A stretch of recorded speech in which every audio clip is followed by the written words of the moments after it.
This is the story of a girl who was described in many ways: jet black hair that fell to her waist, enchanting blue eyes that sparkled like stars. Irvine Lilius was the most beautiful woman in the Verma Empire and the wife of the Duke of Carlisle. Despite her beauty and prettiness, behind her appearance lurked the image of a shrewish wife, terrifying the entire family of the Duke of Carlisle. Irvine Lilius has always been a bossy, rude, and easily irritated woman, but her mystery was that more than anything else in the world, she hated her husband and wanted nothing to do with him. The action of this amazing story begins with a man sitting in a chair. It was the Duke Fervin Carlisle himself, the husband of that Irvine Lilius. In the hall where the Duke was sitting, the advisors surrounding him began to ask him about the marriage, because they had not heard any news during all these 4 years since the marriage. The gentleman reminded the men that their marriage contract with the Verma Duchy had not yet expired. One of his advisors said that if he was on bad terms with the Duchess, then Fervin should tell him now, because this was the moment to ask the Emperor to separate them ahead of time. Clutching his head from the strange questions, Fervin said that they would be better off asking Irvine directly about their relationship, since she was avoiding him. One of the advisors was not at all shy, starting to talk about how no one could bring out such an explosive character as Irwine's, so they would immediately submit a petition for divorce and remarry him. The gentleman was outraged by what was said, voicing that the violation of the contract is an extremely uncultured act in diplomacy, and that there was only 1 more year left to endure until the end of the contract. As it turned out, the Carlisle family had seen only a few 25-year-old heirs through the generations, and the Duke was already 25. The Duke's father was 40 years old when he was born, and Fervin said that he had the strength to sire a child, but now was not the time for it. Fervin did not allow anyone to listen to the same thing and immediately kicked all the advisors out of the hall. This meeting was not crowned with any success. The Duchess called her advisors to meet with her. They were puzzled by the questions and thought that the Duchess would again ask them to collect their next fortune for the Duchy of Verma, after which the peasants would suffer greatly. One of Verma's allies asked why Irwine had gathered them all. Looking at the advisors with mysterious eyes, Irvine replied that from now on they would stop sending wealth to the Verma Duchy. She also asked to convey to the peasants that she would no longer deprive them of their fortune, and then apologized for having behaved so stupidly due to her extraordinary attachment to her family. Everything that happened was the story of a novel called Fervin and Stella, which Kate, an ordinary cashier at a store, was reading, but a customer approached her and asked to pay him off. Not long ago, she was an aspiring singer working part-time. There were many moments when she woke up in the hospital because of her grueling routine that lasted from dawn.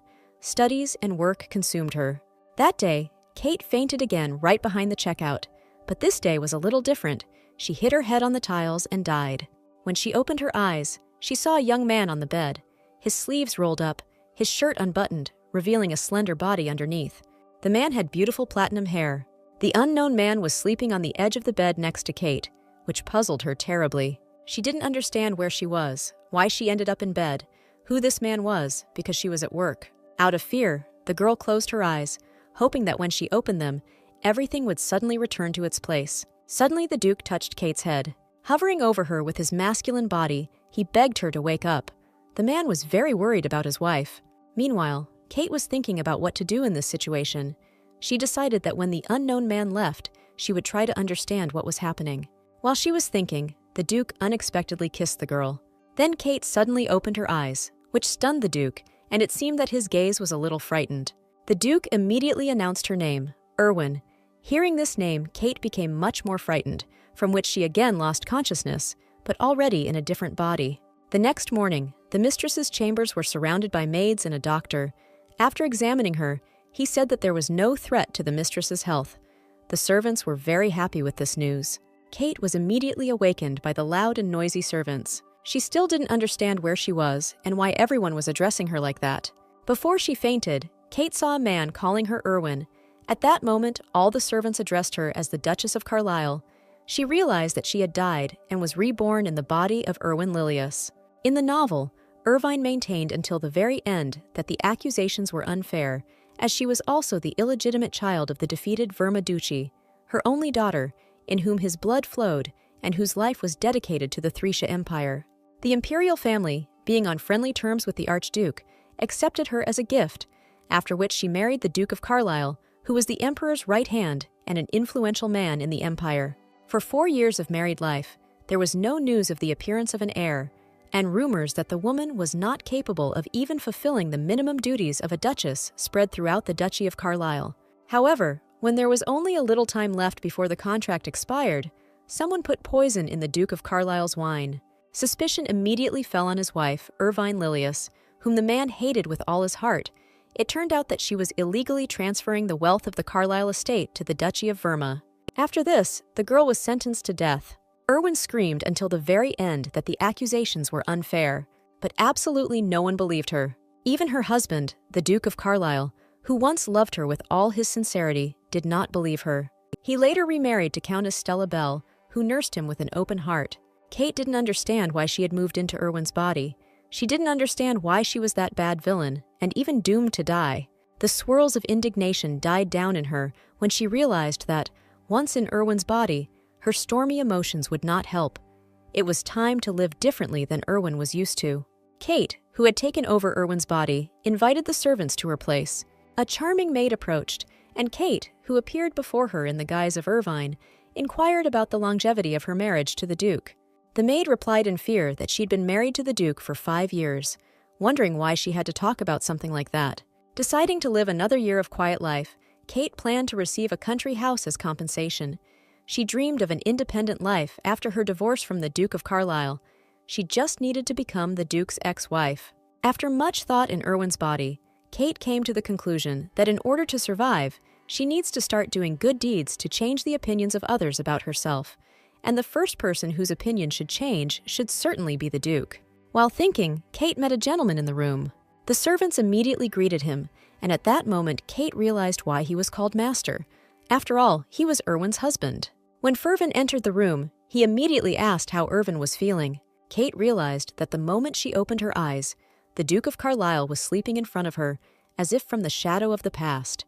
Looking at Fervin, Kate noticed that his behavior was very different from his night appearance, as if they were two different people. The gentleman's words that Irwin was okay sounded like the usual relief, but his intention to leave was alarming. Suddenly, Irwin ran up to him, grabbing the hem of his shirt as if it were her last hope, and looked into his eyes with gratitude. There was a tense silence in the room as everyone stared at Irwin in shock, wondering what the consequences of her fainting might be. In the novel, the main reason for blaming Irwin for the death was her strained relationship with her husband, making her the first suspect in the poisoning case. At this point, Kate realized that every step she took was aimed at restoring her reputation and improving her relationship with the Duke. Fervin didn't respond to Kate's words, simply walking away in silence. The gentleman entered the library, puzzled by what was happening to his wife, wondering whether his last conversation with her had led to this outcome. In front of the library door stood Mrs. Teeley, whom the Lord had called to him. He asked her if Irwin's behavior could be a result of memory loss, but Mrs. Tilly only said that he should trust the doctor and simply observe the changes. The maid noticed that the lady's behavior became much softer, as if she had become a different person after her illness. The Duke was puzzled by these changes. Before she was silent, but now she even thanked him. The maid asked an important question. Was it possible that the mistress had made a firm decision to change? But Fervin categorically rejected these hopes, calling them pointless. After the conversation, the master dismissed his servant, leaving her with her thoughts. Irvine, cruel and cold, rarely interacted with the residents of the Carlisle estate, except when giving orders. She had almost no contact with her husband, but Madame Tilly, the only servant who was always at her side. Madame Tilly decided to ask the lady how her lunch was today. In response, she received that the dinner, as usual, was excellent, but it is interesting that at their first meeting, Madame Tilly was scared to the point of trembling. However, now the lady feels that her servants are beginning to understand her, but she needs to improve her relationship with Fervin. During a conversation with Madame Tilly, the lady was called into the kitchen. Irwin decided to find out why the lady was especially busy today. The lady said that the gentleman decided to have dinner at home today. A few hours later, Irwin's maid Marianne entered her room and announced that dinner was ready. Kate, in the body of the mistress, noticed the tension on Marianne's face. She wondered why Madame Tilly's niece was still afraid. Deciding to soften the situation, Kate turned to Marianne in a grateful tone. Irwin instructed Marianne to convey that she was having dinner with her husband tonight.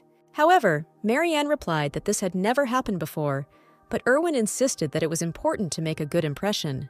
Having asked the servants for help with her outfit, Irwin asked Marianne if she was afraid of her and the answer was unexpected. The lady simply moved away from her usual black color. Erwin's mysterious behavior made Marianne wary, and she couldn't help but ask if there was anything that the lady didn't like about her work. Erwin assured her that everything was fine and asked the maid to begin applying her makeup. For 4 years, the mistress rarely communicated with other maids except for Lady Teely. All they saw was the serious face of the evil Erwin, but now she must gradually convince them of her change. When Kate opened her eyes, she was struck by the image she saw. It was unthinkable that the real Erwin wore such makeup every day. The mistress's reaction left the servants begging for forgiveness in horror. Having decided to wash off the unsuccessful makeup, Kate decided to appear at the dinner without any extra makeup, after which the maid brought her a tray of flowers so that Erwin could decorate her hair. The new Erwin chose Lily of the Valley and decorated her hair with it. Fervin was already sitting at the table, waiting for his dinner, but it was still not there. Turning to Alfred, he learned that the lady had decided to have dinner with him and asked him to wait a little longer. Fervin thought the idea was absurd. A man who usually ignored him suddenly suggested having dinner together. It seemed strange to him. At this time, Erwin entered the dining room and announced that she simply wanted to have dinner with him. After joining the table, Erwin answered a question about her health, claiming that she had almost fully recovered. Her husband was surprised. She had never shown such initiative before. He asked why she was without makeup, because since the wedding it was the first time he had seen her without it. Erwin explained that the makeup was too tight on her face and ruining her skin, asking Ferwin if she looked strange, but he did not recognize her as his wife. She had never been like that. His conviction was strong. She was doing all this to torment him. The gentleman admitted that she did look strange and that she looked better with makeup, then suggested that they start dinner. Not understanding the situation, the gentleman asked his wife directly what she was planning.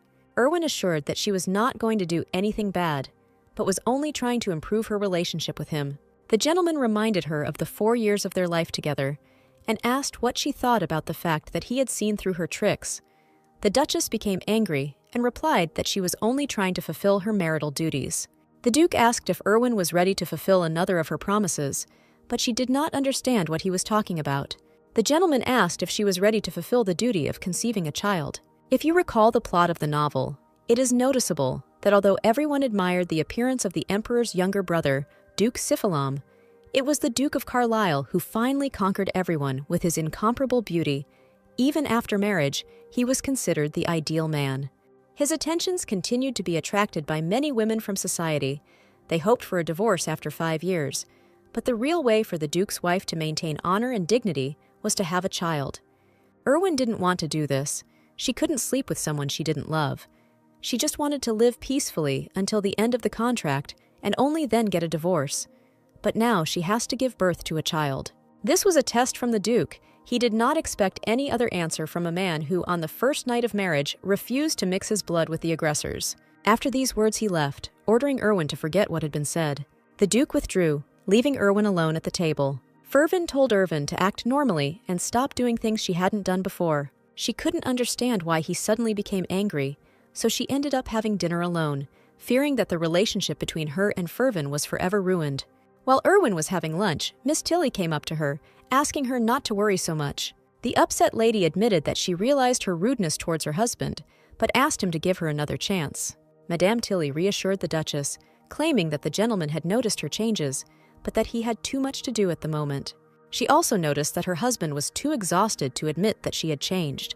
Erwin and Madame Tilly moved to the summer garden to discuss the past over a cup of tea. The lady expressed her gratitude to Madame Tilly for her support during her temporary memory loss and for the many life lessons. She then asked about the cultural festival at the Marquis Celestine's residence, wanting to know when it would take place.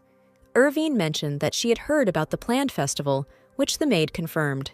The cultural festival, as it is described, is an aristocratic celebration, but in reality, it is a circus where everyone competes to see who can spend the most money. Scenes decorated by noble ladies were valued much higher than those that cost a fortune. Erwin asked Miss Tilly if she could take part in the festival in an attempt to change people's opinions of her through her singing. Afterwards, she asked to find the best orchestra to accompany her performance. The lady offered to assemble a choir to accompany the lady, but she insisted that she could manage on her own, demonstrating her talent in front of everyone in the estate. Madame Tilly was surprised and asked why the lady had hidden her talent until now. 3 days later, the servant reported that the Marchioness Celestino had learned of her mistress's preparations for the festival and was surprised. Everyone wanted to know how the lady had changed, since she had already attracted the attention of high society. Thanks to Madame Tilly, rumors of the lady's changes spread and her reputation began to improve. Erwin waited for Ferwin's reaction to all these changes, unable to sleep to see his reaction. Madame Tilly wished her good night. She told Erwin that there was no point in waiting for her husband to come and worry about her health. The lady asked the maid what she thought of her husband's opinion of Erwin. Madame Tilly replied that every night when Erwin waits at the door for Ferwin, he takes her to the bedroom. Erwin did not believe this and asked Madame Tilly again if it was possible that someone else was leading her to the bedroom, but the maid denied this. After Madame Tilly's story, Erwin came to the conclusion that Ferwin did not hate her, but she did not understand why he treated her so kindly only behind her back. That same evening, Ferwin was working at the Emperor's mansion, and the Emperor noticed that the name of Lady Carlisle was often mentioned in social circles. Ferwin responded rudely, saying that he knew what was going on because everyone was talking about it. Even the Emperor himself noted that something had changed in the Duchess as she waited for her husband at the door every night. The Duke did not understand why he had to leave his work to carry his wife to bed and then return to the palace. He thought maybe she didn't want others to see her pursing her lips in her sleep, or maybe she didn't want anyone to see how cute she looked when she slept. Then he realized that even he himself didn't understand what was happening, and he wondered if this was Erwin's new way of bullying him, or if she had really changed. The Emperor reminded Ferwin of the day he first met his wife, as he had looked the same then. His Majesty announced to the Duke that he had decided to take part in the cultural festival and would appear there together with the Empress. The Duke warned the Emperor that Erwin might be rude because of her past, and also because she had never been part of society after her marriage. The Emperor was curious how Erwin would cope with the festival, considering that she had organized a performance by the best pianists and even planned to perform herself. He was also surprised that the Duke only found out about this now, although they lived under the same roof. The Duke said that anything could be expected from Erwin now, and that was worrying him. The Emperor hinted to Ferwin that Erwin's actions might be a sign of reconciliation and a promise of her better behavior. As he left, the Emperor asked Ferwin not to let him down. Perhaps they will have a child who will mix the blood of the Verma and Carlisle families. The next day, the servants came to the Duchess to inform her that the preparations for the main banquet hall were complete, and the piano was covered to prevent dust from accumulating. Erwin expressed her gratitude to them. The servants noticed that the mistress's character had undergone radical changes. There were only 3 days left until the event began, and several aristocratic families were ready to join it. For Erwin, it was a chance to prove that she was not the villain rumored to be, but a devoted wife. Madame Tilly appeared in the mistress's room and brought a custom-made dress. Erwin wanted to try it on immediately so she could make any changes she needed. When Kate in Erwin's body took off her dress, she went to the mirror and noticed that she was in pretty good shape. As Kate admired her new body in the mirror, the Duke entered the room. The Duke asked his wife for a little time. Erwin felt embarrassed to meet the Duke in her sleepwear. The Duke saw nothing inappropriate in this, but Erwin insisted on etiquette. They entered into a conversation about events that had not been held at the estate for a long time, after which the Duke asked another question. He wanted to know why Erwin had suddenly started acting differently and whether she was ready to change her attitude towards him. Erwin rejected his words. The Duke slapped his forehead in alarm, reproaching Erwin for organizing the festival, to which she replied that she was doing her duty. She reminded him that he himself had encouraged her to get involved in organizing events. Erwin expressed her dissatisfaction and even hinted at possible consequences. When she tried to move away, she tripped and fell, feeling deeply ashamed in front of her husband. When she looked, it turned out that she had fallen with the Duke. She asked her husband if he had strange taste, because she was not wearing a ton of makeup now. It became too much for her, and she screamed because there was a 2-meter-tall man lying on top of her. The Duke explained his actions by saying that otherwise she would have avoided him as before. Erwin countered, claiming she was not avoiding him, but was trying to make things right. After Erwin's words, the Duke pressed himself even closer to her. Erwin tried to stop Ferwin. She then asked what prompted him to do such things. The Duke said she was using her duties as an excuse to get her way. The Duke's expression alarmed Erwin. Erwin suggested they go upstairs so they could talk properly in a more appropriate setting. Ferwin said he would not let her go until he heard the whole truth, but Erwin repeated that she wanted to improve her relationship with her husband, but did not understand why he could not accept it. Then she tried to push him away, but instead she accidentally unbuttoned his shirt. Fervin pressed himself even closer to Irvine and asked her to say it again, then advised her to stop playing tricks if there were any. Irvine refuted the Duke's thoughts, saying she regretted her actions. The Duke did not understand what she was getting out of this, but she said that she was fulfilling the duties of the Duchess in order to successfully complete the marriage contract. The Duke laughed, noticing that she spoke of everything so easily, and accused her of deception. Irwin realized that her husband had misunderstood her. The Duke began to realize that there might be something else and expressed his doubts. He began to suspect something else, so he rudely told her that all this time, while they were married, she treated him like a pathetic piece of trash, and now she wants to deceive him and easily give birth to his child. Irwin cried in front of her husband, realizing that even in this situation, her efforts were being met with distrust. She couldn't understand why she never became a singer and had to be reborn into the body of the villainous Duchess. All her efforts came up against the Duke's wall of mistrust. The Duke was shocked to see emotion in Irwin, something she had never shown before in their 4 years of marriage. But Irwin rudely replied that she had cried simply because the tears had flowed spontaneously. The Duke simply handed her a napkin and asked her to wipe away her tears. Trying to calm her down, he said that tears wouldn't change anything. To this, the Duke simply took her hand, without expressing his answer in words. Irwin didn't understand what was going on, so she responded just as rudely. The gentleman couldn't bear to watch his wife cry, so he calmly took and wiped the tears from her face with his hands. Afterwards, he stood up and said that if there was a misunderstanding between them, then she should clarify it for him. He also asked the reason why she had done nothing but annoy him for 4 years and now decided to change. But the lady replied that she deeply regretted making him suffer and was unable to perform even the minimum duties as a duchess. She also once again said that she wanted to make amends by fulfilling her role as a duchess and conscientiously fulfilling her duties during the remaining year of their 5-year marriage, officially recognized by the emperor. Afterwards, the Duke asked again about the child, but the Duchess said that she had not even thought about a child and would not allow such thoughts in the future, so he need not worry. But in reality, her opinion about the Duke's child made her angry. The Duchess did not notice this, so she said that she knew that he had married her by order of the emperor, but there was only a year left, so during this time she would behave like a real duchess, and after that they would get divorced, so it was better for him to have a child with the woman he truly loved. After the Duchess's explanation, Fervin left, saying that he accepted her choice. Kate realizes that her husband still doesn't fully believe her. She thought about what kind of sin she had committed to be reborn into the body of Irvine Lilius. The Duke does not understand how his insensitive wife could cry in front of him. Clear, amethyst-like tears rolled from her eyes, and it was the first time he saw her so confused, which made him more sensitive to her. Madame Tilly approached the Duke and asked if he had given his wife the dress. She also noted that the Duke not only handed over the dress, but also had a conversation with his wife. She says about a conversation on some everyday topic, for example, about how beautiful the dress was. Afterwards, Madame Tilly asked if the Duke really didn't notice Irwin's efforts. The Duke did not answer this question. He asked what the woman's crying could mean. She said that women usually cry when they are sad. Afterwards, she realized that he was asking such questions because the lady was crying in front of him. But the Duke said that she did not need to know about it. He asked her to quickly return to Irvine so that she could put on a dress. When Madame Tilly left, Fervin went to the door to listen if Irvine had stopped crying. He made sure that everything was fine and rejoiced, saying that fortunately she had stopped crying. But then he realized that he began to worry about this woman. The Duke realized that this was nonsense, because he remembered how she treated him throughout the 4 years of their marriage. Between the Thracia Empire and the Verma Duchy, after a long battle, the Empire's army reached the capital of the Verma Duchy.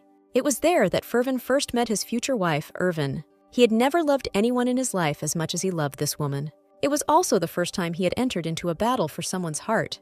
It seemed that their marriage was a decision by the emperor to resolve diplomatic issues, but it was all a result of Fervin learning of the emperor's younger brother, Duke Sivilim's intentions to marry Irvine. Even when she came to the Empire of Thracia, being the princess of the defeated country, she did not utter a word. But Fervin believed that if he showed enough determination, Irvine would get used to the life of a duchess. Moreover, he was sure that she would be happy with him. And even though he did everything for her, it was all an illusion. The poisonous words she threw at him that first night made him grit his teeth. Moreover, the word "I would rather die than sleep with you" made his heart stop. And even after so many years of hard work, her hatred did not go away. The day of the event that everyone was supposed to attend arrived, and the Duchess decided to demonstrate her singing to the servants. Everyone was looking forward to Erwin's rehearsal. Maid Marianne said that she had heard that the most talented people were extremely insecure, but the mistress was so talented that it would surprise everyone around her. Kate thanked everyone, but she remembered that before entering Erwin's body, she was an aspiring singer with a musical education. But then suddenly Madame Tilly entered the room. She said that His Majesty had arrived, and with him the Empress, Duke Cybele, whom they had not expected to see at all. Erwin knew that she couldn't make a mistake now, especially at this important moment, because the reason the bar was so high was so that she could be made a scapegoat. If she does something wrong now, they will think that her goal is to humiliate Fervin. Besides, this is the day of Erwin's public debut, so Kate must prove to people with her behavior that she is a good wife, that she is definitely worthy of her husband. After all the thought and consideration for her upcoming debut, Erwin decided to come out to the guests. When Erwin was about to leave, Madame Tilly said to wait a little because the gentleman wanted to see her. The Duchess was afraid. Why should he see her? Because he hates her. As she left, Erwin said that from that day on, he would change his mind about her. As she was leaving the room, she noticed the silhouette of a man behind the door. The gentleman standing behind the door heard everything that was said, and after he said that the lady was thinking too rashly. After the servants left, this frightened Erwin because she was afraid to be alone with her husband. After the servants left, Fervin closed the door behind them and remained alone in the room with his wife. But a frightened Erwin said that it was time for them to go. Fervin wanted to touch the Duchess, but she pushed his hand away. The Duke immediately said that this was her real desire, that she wanted to hit him. The lady reacted to this by the Duke looking at her with a frightening gaze, and she became frightened. But the Duke said he was only trying to push the hair out of her face. As he left, Fervin joked that he had only relieved the tension a little, although a woman like her would not understand this. The lady was surprised by this, because she did not understand how this guy with an icy heart could laugh. Afterwards, she said that if he was trying to calm her down like that, then she believed that he would get used to her new appearance. The Duke was embarrassed by this, and said that if she behaved incorrectly at the debut ceremony, they would laugh at him. They needed to go to the guests already, because everyone was waiting for Erwin. Afterwards, they went to the ceremony together. When she was coming down, she asked her husband to walk more slowly, as her dress was so uncomfortable that day. While walking down the grand staircase, Erwin stepped on the hem of her dress and began to fall down the stairs. Frightened, Fervin immediately extended his hand to her as a sign of his help and care. The attempt to catch the Duchess was unsuccessful. He did not manage to catch her in time. Erwin fell and hit her head on the steps, causing her to faint. The event at the mansion is about to start, and such an absurd situation happened to Erwin. All the guests had already gathered in the dance hall. The guests around were discussing how the mansion they were in had not changed since the time of the former Duke of Carlisle. One of the servants of the Duke of Carlisle's mansion approached the men looking around and shared the news that the Duchess would be singing today. Afterwards, one of the men noticed that the waiters were helping the Duchess of Carlisle to prepare everything. Because the Duchess was scheduled to sing that day, the Duke of Sebelum also attended the event. Because if it had been an ordinary evening, he definitely wouldn't have shown up, but the fact that his wife would be singing changed everything. At that moment, the Duchess was sitting on her bed in her room and was being examined by a doctor. The doctor told the Duke that the injuries were not serious, but it would definitely be difficult for her to stand on stage, as her ankle was injured. Fervin began to blame himself for everything, because if he hadn't walked so fast, none of this would have happened. Erwin didn't care about the injury, so she immediately went to the festival. She was ashamed to make the guests wait so long, because many important people had arrived. But when she walked, she realized that it would be very difficult for her to move because of the injury. At the right moment, her husband caught her so that she wouldn't fall. The Duke insisted that she listen to the doctor's advice. It was just a song, and no one would care if she didn't sing it. She can't help but come because the song she's going to sing is only for Fervin. The Duke couldn't believe his ears, so he asked again. Erwin confirmed her intentions to her husband and advised him to listen to the song carefully. After this, the Duke took his wife by the hand and led her into the hall to the guests. The news that Erwin's song was dedicated to the Duke made him feel embarrassed. He also asked not to show this side to anyone else, because the real Erwin is his. At this moment, Duke Sebelum was asking the servants when the Duchess would come down. During his half hour at the festival, Sebel drank his 7th glass of champagne. The Emperor reprimanded Duke Sebel, because the evening hasn't even started yet, and he's already drinking, and he also asked to behave decently. Even the Emperor himself noticed the change in the Duchess's feelings regarding the cultural festival. At that moment, the Duchess and the Duke came down the stairs. Everyone was shocked by the changes in Erwin. because at the wedding, it was clear to everyone that they were cold to each other, just like enemies after a battle. No one understood why Fervin looked at his wife that way. He looked at her with loving eyes. The atmosphere was like a blooming garden. There were very pleasant aromas all around, but some of the plants were actually thorns. The Duchess greeted her guests very kindly. The Emperor said that he had already begun to worry because Erwin had not been seen in the imperial palace or in their circles for a long time.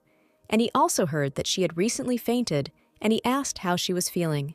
Irvine also responded quite nicely to the Emperor and thanked him for his concern. Sibel brazenly interrupted their conversation. He then added that it would be better if Erwin became his wife rather than Ferwina. Kate realized that she wasn't particularly familiar with Sibel because she hadn't met him in the book, and she thought it was better not to get close to him. She then asked for forgiveness for the fact that she had not been able to fully perform her duties for 4 years. From now on, she will do everything in her power to become a good Duchess. She also promised to perform a song as proof and asked everyone to wait for her. She dedicated her song to Fervin and took a deep breath with complete enjoyment, preparing to perform a musical masterpiece. When she started singing, all the guests were shocked because they did not expect Erwin to be so talented. For a moment, Erwin thought that the crowd seemed to be enjoying the performance and that her leg didn't hurt at all. But in the middle of her performance, she felt incredible pain in her leg. To the surprise of the entire audience in the hall, Erwin fell right on the stage, but she did not stop and continued her amazing performance. At that moment, Fervin ran up to her and wanted to pick her up, but Erwin stopped him and continued singing right on the floor. Erwin can only think about one thing, that she can't stand on her own feet. However, she finds the strength to continue performing as if nothing had happened.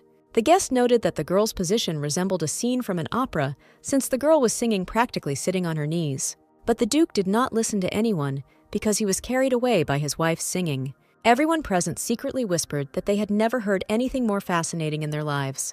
When the Duchess finished the song, Sibel decided that a beautiful scarlet rose flower would definitely fill this song with an incredible aroma. As Sewell moved to approach the Duchess, Fervin noticed and moved past the man, standing in front of him. Approaching her, the Duke first of all kissed her hand, adding gratitude for the beautiful song that she had performed so heroically for him. Sewell was dissatisfied with the Duke's actions, but the Duke told his wife that from now on, she should not sing songs about him in public. As he wanted to hear it personally, he wanted her to remain only his Duchess. He wanted her and her inner world to belong only to him. In the popular novel Ferwin and Stella, the main villain Erwin Lilius makes a brief appearance at the beginning, pushing them to hook up.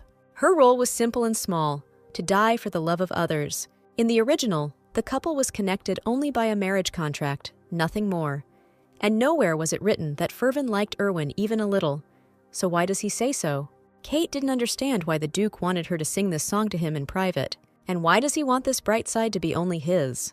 After all, in the original he behaves like this, only towards the main character, and not towards Erwin. He doesn't feel anything towards her. So the Duchess said that she would sing for her husband 1,000 more times. After this, Marquis Celestia called her and complimented her on her singing. The Duchess was pleased with the compliment from the Empress. When Erwin wanted to approach the Marquise, the Duke took her hand, saying that he was afraid to let her go alone. She didn't understand what was happening, but the Duke said that they had to present themselves to the public as a real couple. Because of this, Erwin thanked Marquise, saying that she appreciated her attending this cultural festival and apologized for not being able to spend more time with them. When Fervin saw that his wife's hair was a little unraveled, he decided to fix it. Erwin began to worry because she thought it was too late for them to show a harmonious couple. The people standing around the couple, watching as Fervin carefully adjusted his wife's hair, were incredibly touched. The evening crept up unnoticed, and all the guests began to gather, saying goodbye to the Duchess and expressing sincere words of gratitude for the evening and her wonderful performance. The guests left in complete delight. Even the Empress herself shared her impressions that she was moved to tears by Erwin's singing. And the Emperor called Erwin a real criminal, since all this time she did not appear in public with such elegant vocal abilities. The Emperor and Empress immediately invited Irvine and Ferwin to their ball, which Irvine was pleasantly surprised about, because this was her chance to realize her plan, to appear as the best wife in public. But the Duke began to worry out loud about the invitation, because Erwin had been absent from public view for a long time, and she didn't know anyone in these circles. She could probably feel extremely awkward. So if she didn't want to, he wouldn't force her. Suellem immediately appeared, taking the initiative to take care of Lady Erwin. The emperor voiced his dissatisfaction with Savelim's behavior and manners, since he's not even her fiancé, but he initiates completely strange support for someone else's wife. Ignoring the emperor, Sewell began to pester Erwin with his questions. Sewell was so persistent that he even tried to touch the Duchess's face. Without waiting for the strange man to touch his own wife, Fervin immediately pushed his hand away. Swellum was furious, but Fervin said that he was just swatting away an annoying mosquito and asked for forgiveness, noting that Swellum should apologize to Erwin. Fervin informed the emperor that he would be with his wife, accepting the invitation. The emperor was very flattered and would look forward to seeing the couple at his reception. The remaining guests left, and the Duke and Duchess, having seen off their guests, were left alone. Fervin thanked his wife and noted that she was a good girl, but it was time for him to go, and he was about to leave. But then Erwin carefully caught his hand. She was burning with curiosity, so the first thing she did was ask if the Duke liked her song. But before she could hear his answer, Erwin asked him what he thought of her. She said that she wanted to know the truth from him. At that moment, Fervin realized that he was thinking about how lovely and beautiful Erwin was, and that his heart, which had been fettered for so long, was now free, and now he just wanted to hug her. But instead of beautiful words, he said that she had yelled at him enough over the past 4 years, and that her voice was truly amazing, because of which you couldn't even hear the piano. After what was said, Fervin felt incredibly ashamed of his words, which he said out loud, and he did not believe what he had said, because his thoughts were completely about something else, about something beautiful. Upon hearing the Duke's words, Erwin became upset and said that she knew that she had behaved disgustingly towards him for the past 4 years. Fervin decided to ask the Duchess if it was true what she had said earlier about wanting forgiveness, to which Erwin confidently said yes. Exhaling heavily, seemingly clutching his aching head, the Duke said that people cannot change so quickly, but honestly admitted that he was waiting for the Duchess to change. The Duke was moved by his feelings and confessed his love to the Duchess, because for 4 years he had been patient and waiting for the moment when he could tell her about it. But all this time she had never been honest and sincere towards him. But he couldn't shake the feeling that even in this warm moment she was still pretending. With eyes filled with absolute sadness, she responded with understanding, as Kate knew that Erwin couldn't change in an instant. As Erwin was about to leave, she said that she was grateful to the Duke for this evening. Fervin didn't understand why Erwin was so nice to him in public, but in private, it was as if she cut his heart into pieces. He couldn't let her go, so he ran up to her and hugged her tightly.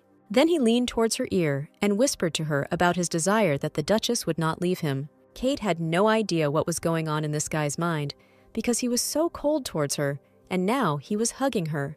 Erwin asked him to lower his hands, because he was holding her tightly. She told the Duke that she was not going to run away from him. A split second later, Fervin said he had indeed enjoyed her singing. The Duchess reminded him that he had said that it was just a show. Fervin, feeling regret for what he had said, noted that he had simply expressed himself incorrectly.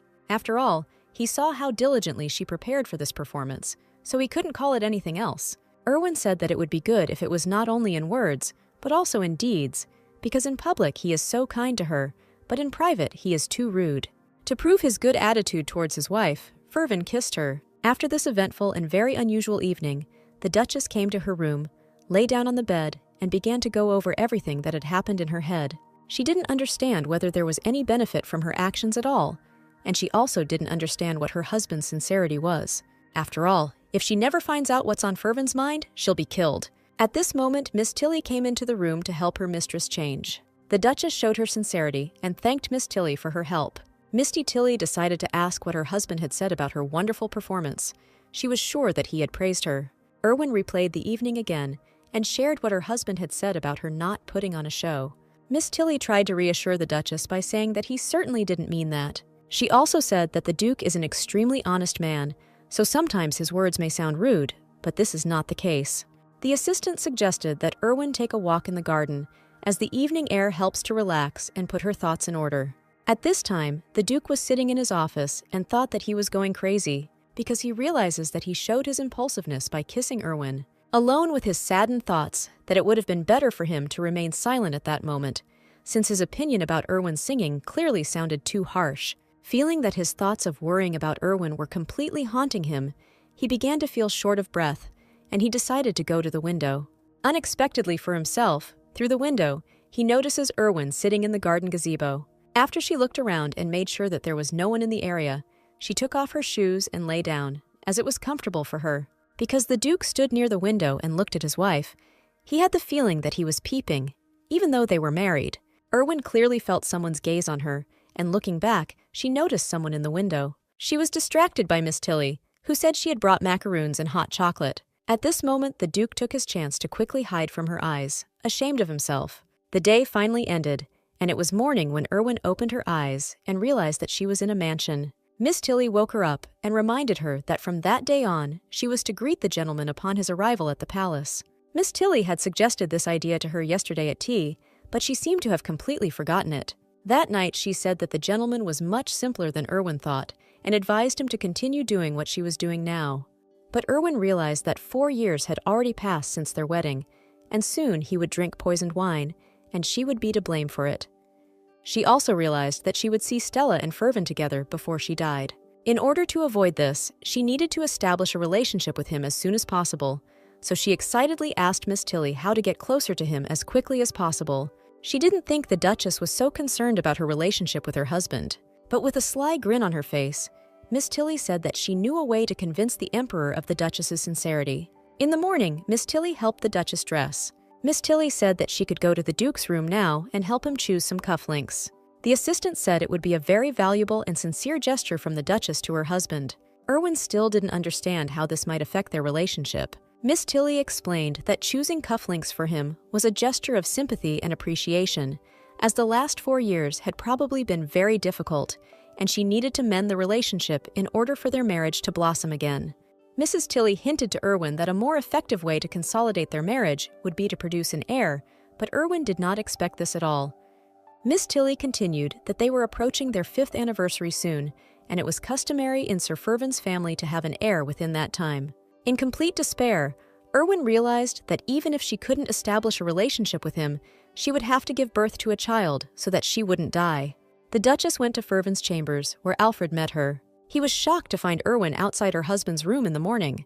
Erwin told Alfred that she had come into the room to help her husband choose clothes. Alfred said in surprise that Erwin had never done anything like that, so he had to notify His Majesty that she had come.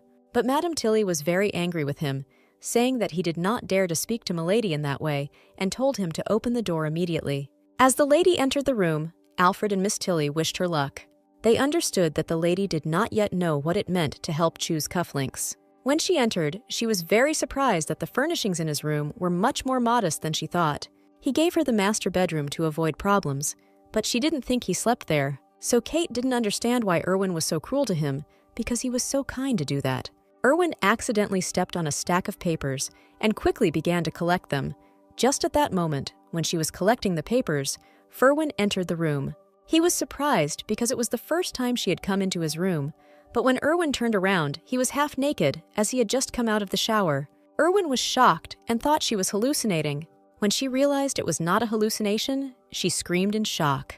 But Fervin was only concerned that Erwin had scattered his securities. Leaning as close to her face as possible, he told her that she had violated his personal space. But the lady denied everything and said that she had only come to help him choose cufflinks. Fervin was shocked, so he asked her if she knew what it meant. Then he realized that Miss Tilly had not told her anything.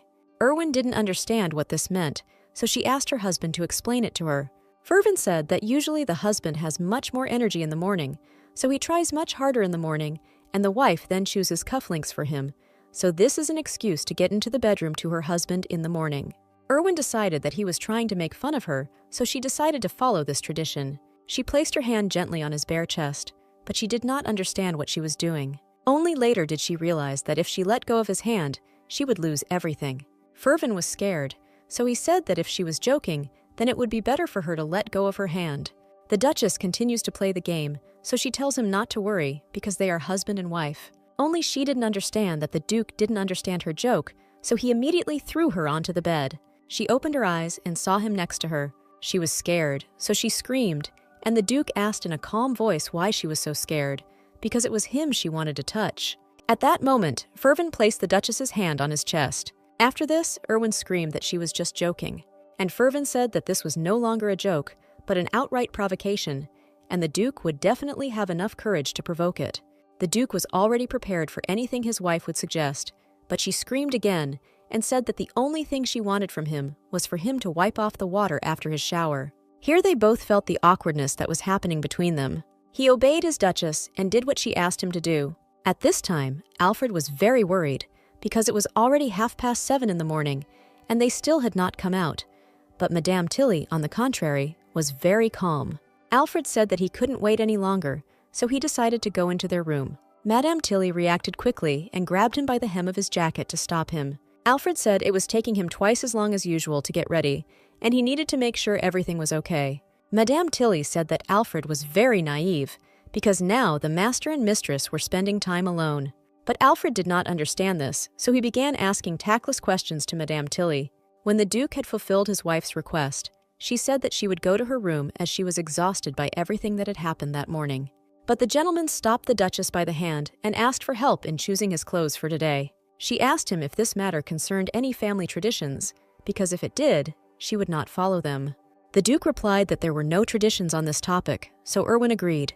She decided to choose the first set she came across. It turned out to be a white suit, but when she looked back, she saw that there was a towel on the floor. She got scared. However, she saw that her husband was not naked at all, but was already standing there dressed in pants. Fervin thought that Erwin expected something more. He thinks that this is exactly what she wanted from him. Erwin denied his words and asked him to get dressed quickly. While the gentleman was getting dressed, he asked Erwin to find him some cufflinks. And suddenly, she noticed some pretty cute cufflinks. They were in the shape of a heart, and she immediately offered them to him. The gentleman asked her if there was a reason why she chose them. The Duchess said that the only reason for this choice is only so that they can become closer to each other, and that she wants them to stop quarreling and start their family life with a clean slate. Although it was strange for the Duke to hear this from her, he was still glad about it. He said that he noticed how hard she had been trying lately, and promised that he would try in return. Hearing this, Erwin beamed with happiness. It seemed that everything was working out for her. Miss Tilly, who was standing behind the door, heard the entire dialogue between Erwin and the Duke. She was incredibly happy that their relationship was improving. At that moment, the Duke and Duchess came out of the room. Unexpected, Alfred and Mrs. Tilly immediately invited the couple to breakfast. All the servants, crowding together, took turns wishing good morning to Mr. Fervin. In the breakfast room before the meal, the Duke informed Irvine that they would be dining together that night, so she should wait for him and prepare a late supper. The servants were delighted with this news, because Erwin and Ferwin would be having dinner for the first time since their wedding. The Duchess responded happily, realizing that they seemed like the perfect couple to everyone. But then she asked again about the late dinner, because it meant that they would be together at night. Extending his hand to her, the Duke told the lady that of all the Duchess's duties, this was the most important. Coming face to face, Fervin decided to ask why she was so worried, since he was talking about unity. Fervin then quickly slipped away while Erwin was in shock. He left so that she didn't have time to answer anything. The Duchess tried to shout after Fervin to understand what he meant. Having already mounted his horse, Fervin shouted back to the Duchess that they would discuss the matter at night. After their wedding night, Ferwin and Erwin never shared a marital bed together. But in the original, their first night did not go as planned, as the Duchess threw a fit and it left scars on their hearts. Kate knew that with such a description of the first wedding night, Fervin would probably be against unity, but he suddenly changed his mind. The servants, having seen and heard everything that was happening, began to whisper that something was clearly wrong. Unity seemed impossible to them after so many years. Erwin still stood there in shock, but Miss Tilly next to her was touched with happiness and said that she knew that the lady would definitely succeed. All around, one could hear the shouts of servants about the urgent need to prepare everything, both dinner and a bath with rose petals. Tears were already welling up in Erwin's eyes. She realized that she had made a huge mistake. Miss Tilly tried to reassure Erwin that it should have been this way from the beginning. Their dialogue continued. Madame Tilly told the Duchess that now the elders would not scold Erwin. As soon as the baby was born, there would be no pressure. At that moment, Madame blurted out a phrase that was unpleasant to Erwin's ears.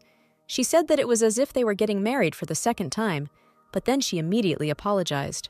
This expression clearly did not please the Duchess, and becoming angry, she called Madame Tilly tactless.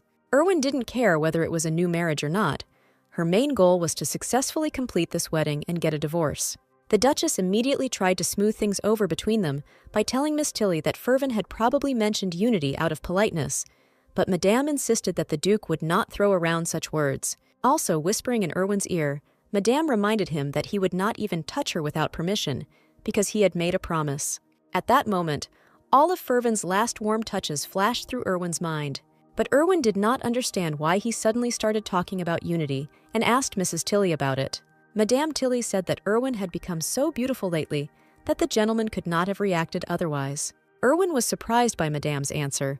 Until that moment, it seemed to her that everything was completely different. The action moved straight to the imperial palace of Teresia. Fervin was already working at Teresia's palace, but he was preoccupied with thoughts about his conversation with Erwin about reviving their marriage. The Duke understood what she meant, so he tried to steer the conversation towards a peaceful direction. However, as soon as they begin to build a good relationship, the pressure on Erwin to give birth to a successor only increases. He thought that even the savvy Miss Tilly was strangely obsessed with everything related to the heir, perhaps to protect Erwin from the elders. Afterwards, the Count of the Celestine family, Rance Celestine, entered the room and asked why Fervin was frowning so much. The Count noticed that when the servant outside knocked without stopping to deliver the letter, the Duke did not even notice him entering. Rance immediately noticed the Duke's cufflinks and was very surprised, because the Duke himself would certainly not have chosen them. Fervin told the Count that Erwin had helped him choose them, but Rance couldn't believe it. He was in shock. The Duke was displeased with Rance's reaction. Noting that it was normal for a wife to help with choosing something, Rance immediately apologized for his tactlessness. Fervin looked at the letter he had received and said that he had to decide something urgently today, since the message from His Majesty could not be postponed. As he left, Rance joked that the Empire could not survive without the Duke and wished him luck. But the gentleman asked sharply what Rensu liked about his wife. He didn't even know what to answer, but he said that he definitely liked her beauty and charm. And then the Count added that he loved her for her beauty and kind soul. But the Duke did not believe it, since Rance had talked about his ideal type even before the wedding, to which the Count became very angry and asked what the Duke liked about his wife. What was the reason for such a quick wedding, as if someone had stepped on his heels? Fervin immediately replied to the Count that Ervina was his first love, and he was sure that she would also remain the last love of his life. He knew and felt this from the very beginning. Rance was stunned. He had no idea that the Duke was so deeply mired in love. Then he remembered that Fervin was supposed to appear at the Imperial event next week with his wife. The Duke answered the Count that yes, and that he had even promised this to the Emperor himself. The Duke was a little surprised that the Count already knew about this appearance of their couple. The Duke, his head down, was writing on a piece of paper, but then Rance said that Lady Belle would be there too. The Duke immediately raised his head and asked in surprise what Rance had said about Belle. Lady Stella Belle was one of the candidates for the Duke's wife. Instantly, Fervin Carlyle was transported back to his childhood memories. His mother died in childbirth, and his father showed no interest, so Fervin spent his childhood abandoned on a country estate. The only memory left from that time was of Miss Tilly, the Duke's nanny, and also Miss Stella Belle, who lived in the neighboring estate. Fervin decided to ask Rance if he knew that mentioning another woman's name to a married husband was impolite. And why did he even make this clarification that she was a candidate for his wife? Rance, after the Duke's words, realized that he had behaved incredibly stupidly and apologized for everything he had said to the Duke. He was simply sure that he and Miss Belle had been friends since early childhood. Afterwards, Fervin said that if Rance had nothing more to say, then he would go, as it was time for him to meet with His Majesty the Emperor. Rance was sure that the Emperor was probably spending time with Her Majesty the Empress, but then the Duke smiled and dropped that he would also like to have a nice time with his wife. At the moment of the Duke's departure, the Count was stunned by Fervin's words about how he would like to spend pleasant time with his wife in banal or physical conversations. Rance expected Erwin to have changed, but he was puzzled by the question of whether Ferwin himself might have changed. At that moment, Miss Tilly was in Erwin's room, and she said rather fiercely that the Duchess needed to make eye contact with the gentleman at least once. All the maids gathered around Erwin, and all they did was exclaim about how much time had passed and how wonderful the heir would be. Unexpectedly for Erwin, a maid approached Madame Tilly, saying that she had brought the very musk, but the Duchess exclaimed that they were thus creating a very suspicious picture by discussing the very musk. Tilly tried to calm the lady down, saying that she had nothing to worry about because the musk was very valuable in their circles. The maid who held the bag of that same musk on the tray had a very strange expression on her face. The Duchess was very alarmed by this strange situation. Miss Tilly tried to put the bag in the mistress's petticoat, but she began to absolutely refuse to use something so suspicious. But Madame Tilly was very persistent and quickly put the bag in the place she wanted. The Duchess cried out that Madame should immediately take out what she had thrust into her, but Madame said that if it were taken out, the dress would be ruined. When Tilly wanted to ask Marianne to bring some rose oil, she saw that her assistant was not where she had called her. Turning around, Madame and the Duchess were shocked by what they saw. Marianne was under Erwin's dress. She didn't understand how Marianne had managed to become so intoxicated by the scent so quickly, but Marianne said that the scent of musk was so beautiful that she couldn't feel her fingertips. The maid began to scold her assistant because such things cannot be said in front of the mistress, but Erwin convinced them that everything was fine. Marianne said that all the maids were constantly talking about how beautiful and lovely the Duchess was. In a dazed state, Marianne asked the lady why she so rarely attended meetings of aristocrats from other families, and Erwin confusedly answered her that next week she would be at a ball at the Imperial Palace. At that moment, Madame Tilly realized that she needed to show the dresses right now, or better yet, a couple, because she needed to decide which dress the lady would wear to the event. At that moment, Alfred knocked on the door and said that a message had arrived from the master. The letter given to Irvine stated that the Duke, by order of His Majesty, would have to stay late at work, and she would have to go to bed without waiting. All the servants were in shock, because they had all tried so hard to prepare the Duchess for this night. Irvine thought that Fervin himself did not want this privacy, so she could change her clothes. The maids are extremely disappointed with the situation. They tried so hard with her makeup, her hair, and all in vain. Erwin said that her maids had done such a good job with her appearance that she would be going to dinner like that, which the maids were delighted with. She realized that with this act she had won the hearts of the maids and got rid of her bad image. Now she could take a walk in the garden. Madame Tilly offered to keep Erwin company, but the Duchess replied that she wanted to spend a little time alone. Marianne was angry with the Emperor. She said that they waited so many months and so many years, and he destroyed everything. Madame Tilly stood up for the Duke, saying that he certainly knew nothing, but Marianne still stood her ground. Since the gentleman is a distant relative of the imperial family, and the Empress gives birth only to girls, the real heir at the moment is Duke Seibel, since he is not married. The maid said that if the mistress gives birth to a boy, then he has every chance of ascending to the throne. Madame Tilly became incredibly angry, saying that the gentleman was extremely loyal to the imperial family, and it was good that there were no other servants nearby. Such things should not be said in the future. As Tilly was leaving the room, Alfred stopped her, informing her that another letter had arrived from the gentleman. Before this, the Duke came to the Emperor himself. Fervin came with the words that he should let him leave the service early, because today the health of his family depended on it.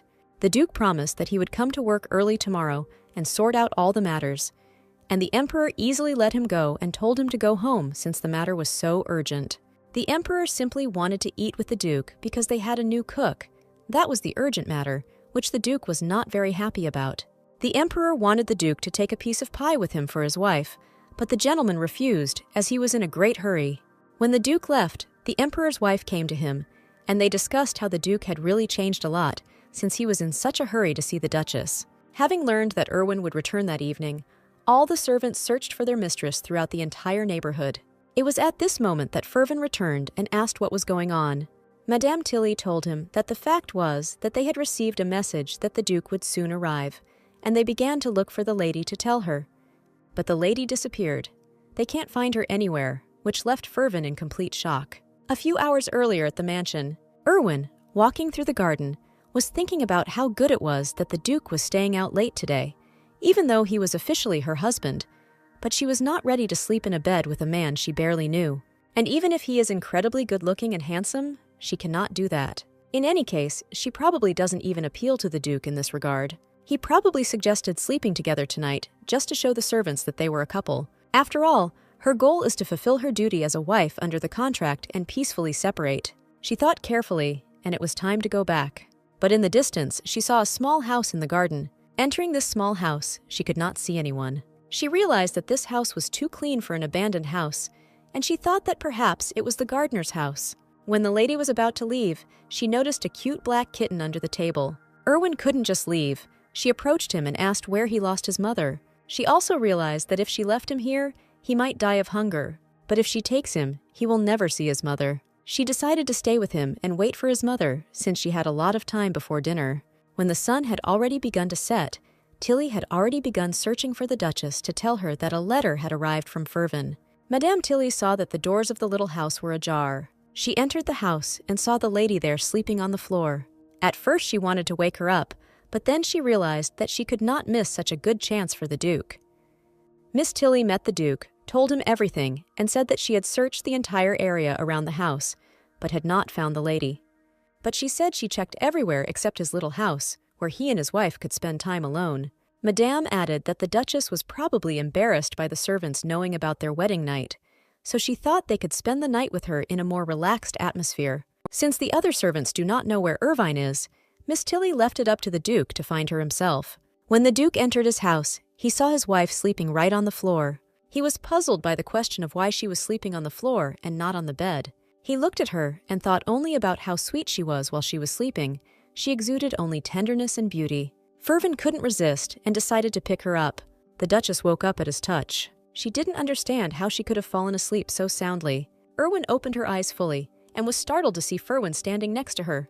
The Duke said that this was his personal cottage, and he spent time here when he wanted to be alone.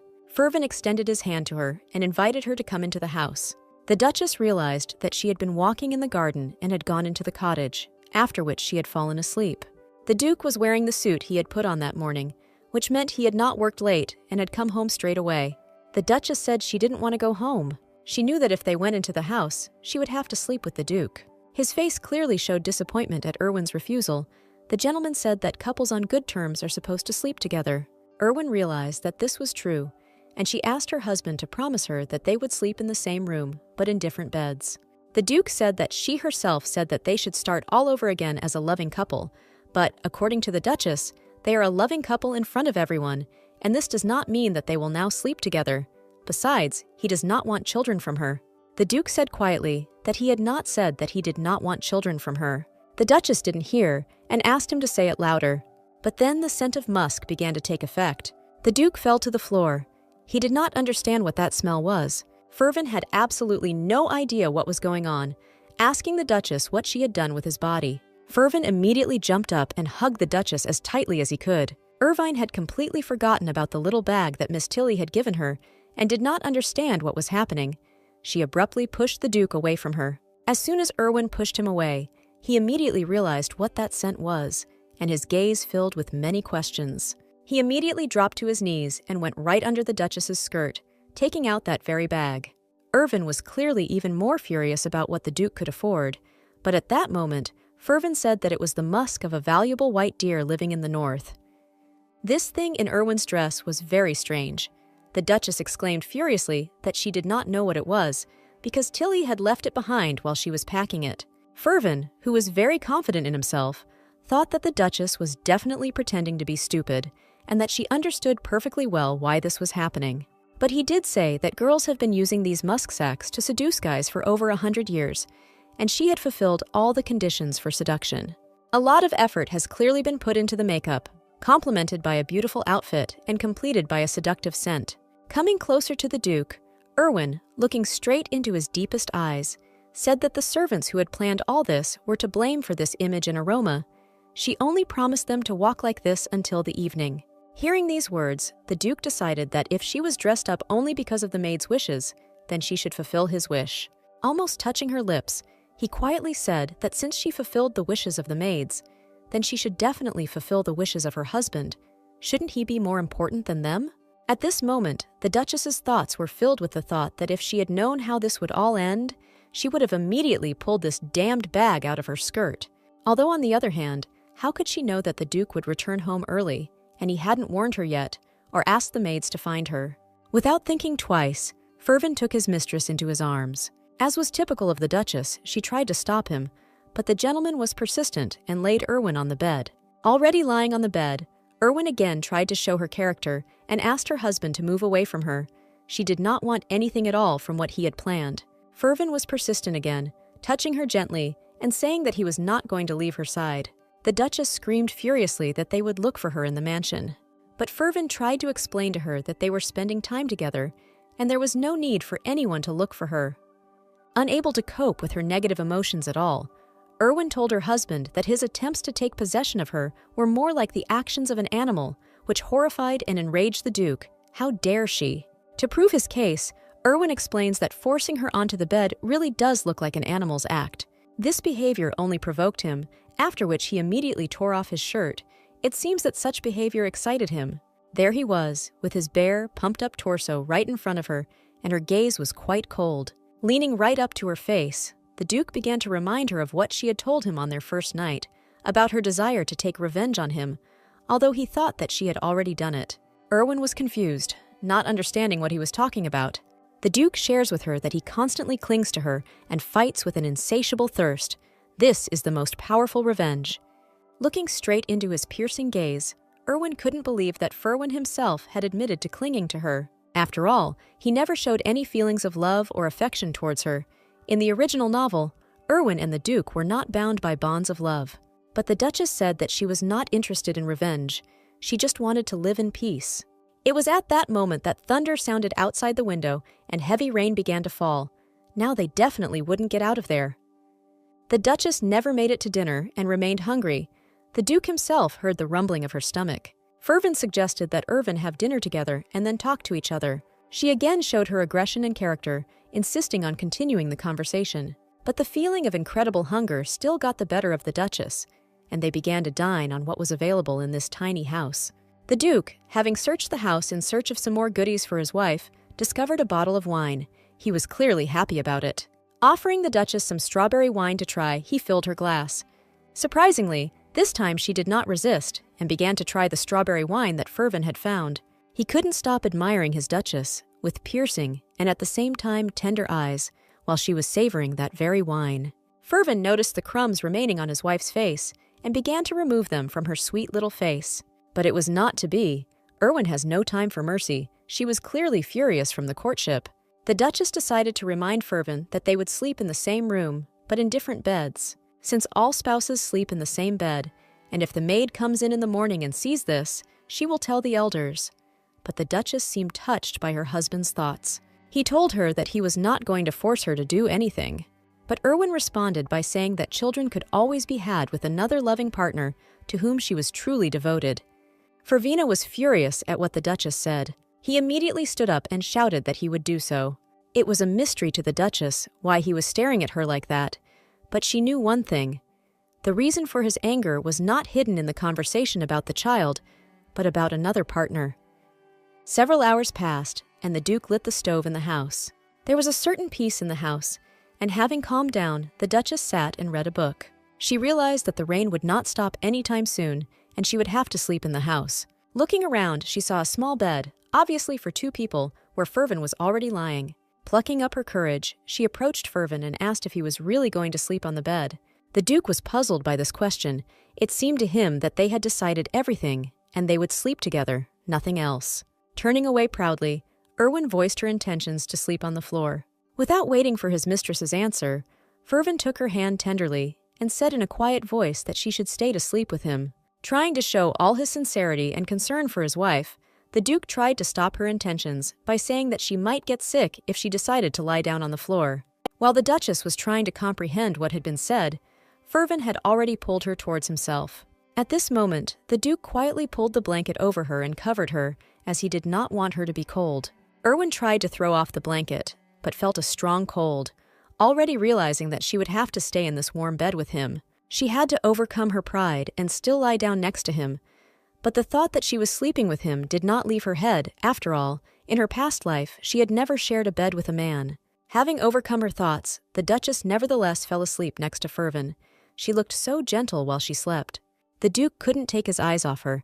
He really wants to be gentle with her, but every time she tries to push him away from you, but he can't hold back his rudeness for long. Holding her as close as he could, he whispered that he really wanted to know what she really felt, but was afraid to find out that very truth. He doesn't understand if he can love her as much as before, because he is worried that she will reject his love. The Duchess began to toss and turn in her sleep. Quite involuntarily, tossing and turning, she finally turned to the Duke and hugged him. Hugging the Duchess back, her lips lightly touched his bare chest, but he still didn't understand how she had managed to fall asleep with him. This house is his fortress. Here he hid from Erwin's cruelty, and now they are here together. The stove heated up the small house more and more, which made the Duke feel hotter, and he began to take off his shirt.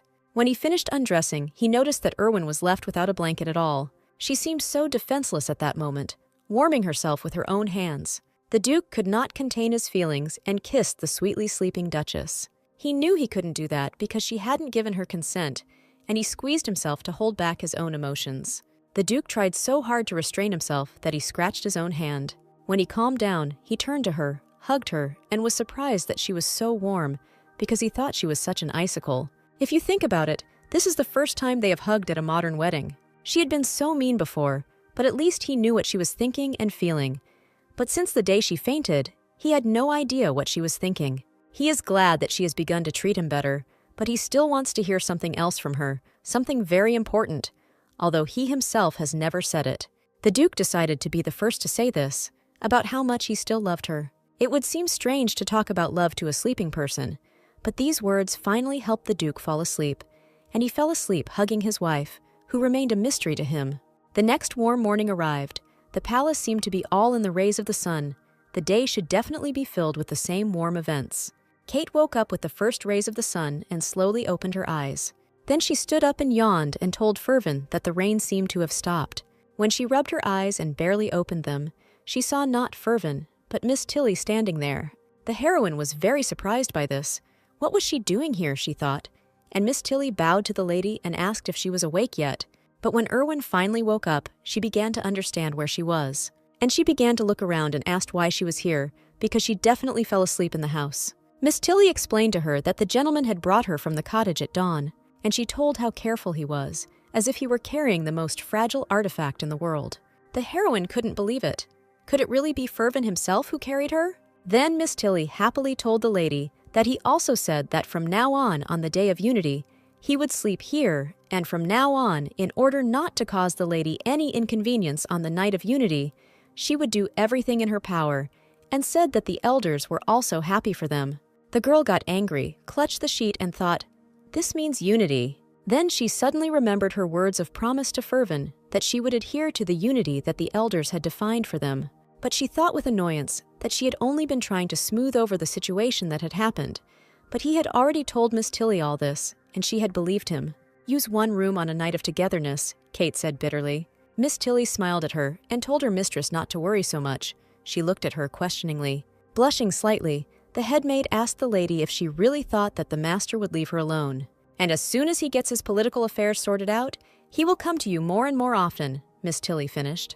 Irving looked at her sullenly and thought to herself that Miss Tilly usually understood her so well, but now she was different. Then the heroine began to reassure herself that, nevertheless, he had promised not to touch her without permission, and if you think about it, he had made this promise in order to fulfill his marital duty. But suddenly, Miss Tilly interrupted her thoughts and asked how the night had gone. She must have found the bag of scent useful, and there were only 3 such bags in the entire empire. The elders themselves had presented them to her as a gift.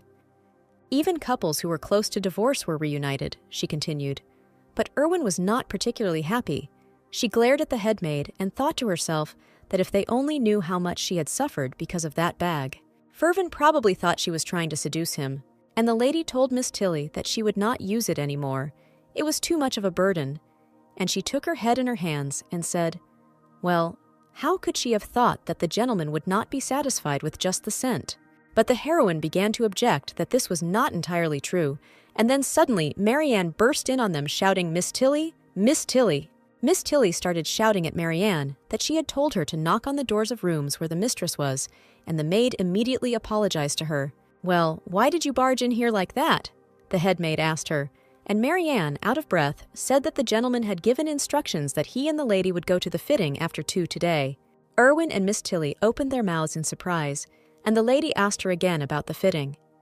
The headmaid turned to Kate and said that it was probably about choosing a dress for the celebration next week, and Erwin said that this was the first she had heard of it. Marianne immediately handed the letter to Madame. She opened it and read that she needed to be ready at 2 o'clock in the afternoon, and they would go to Madame Bertin's clothing store. Miss Tilly and Marianne were terribly frightened by what they heard. The heroine tried to remember who Madame Bertin was, because she was definitely in the novel. And finally, they decided to tell the lady who Madame Bertin was. They began to say that she was a rather wayward woman who only hung out with the imperial family. She had made dresses to order for the Empress several times, so the gentleman wanted her to make a dress for you too, Miss Tilly said. And Irvine blushed a little and thought that it was too much to do such a gesture after they had discussed all their duties in marriage. Suddenly, Marianne turned to the lady and said that she wanted to ask her one question. Blushing a little and plucking up her courage, she asked Irwin if they had quarreled last night or not, but Miss Tilly interrupted her and sternly called out her name. Then the head maid came up to Marianne and grabbed her by the ear, and she screamed in pain, and Miss Tilly asked her mistress for forgiveness, promising to take care of the proper training of the maids. Irwin said that everything was fine, and there was no need to hit her like that, then asked the maid why she was asking about the previous night. Marianne said that there were traces of blood on the sheets, not just one, but several. Kate was horrified and began to ask herself where the blood came from. Was there really something while she was there? No, she was sleeping too soundly. Miss Tilly began to whisper to Marianne to use her brain and keep her mouth shut, but the maid did not calm down. And then the head maid decided to cover her mouth with her hand and said with a smile, looking at the mistress, that it was not blood, but traces of wine. Well, we drank. It happens to everyone, she continued, and she always washes the sheets herself so that she can accurately distinguish blood from wine. Mrs. Irwin breathed a sigh of relief and said thank God. Miss Tilly began to remember the morning when she had bandaged the gentleman's hand, and she would never have thought that Fervin had scratched his hand to restrain himself. Apparently, childhood habits do not disappear over the years, and if you look at it that way, he was also embarrassed, she thought.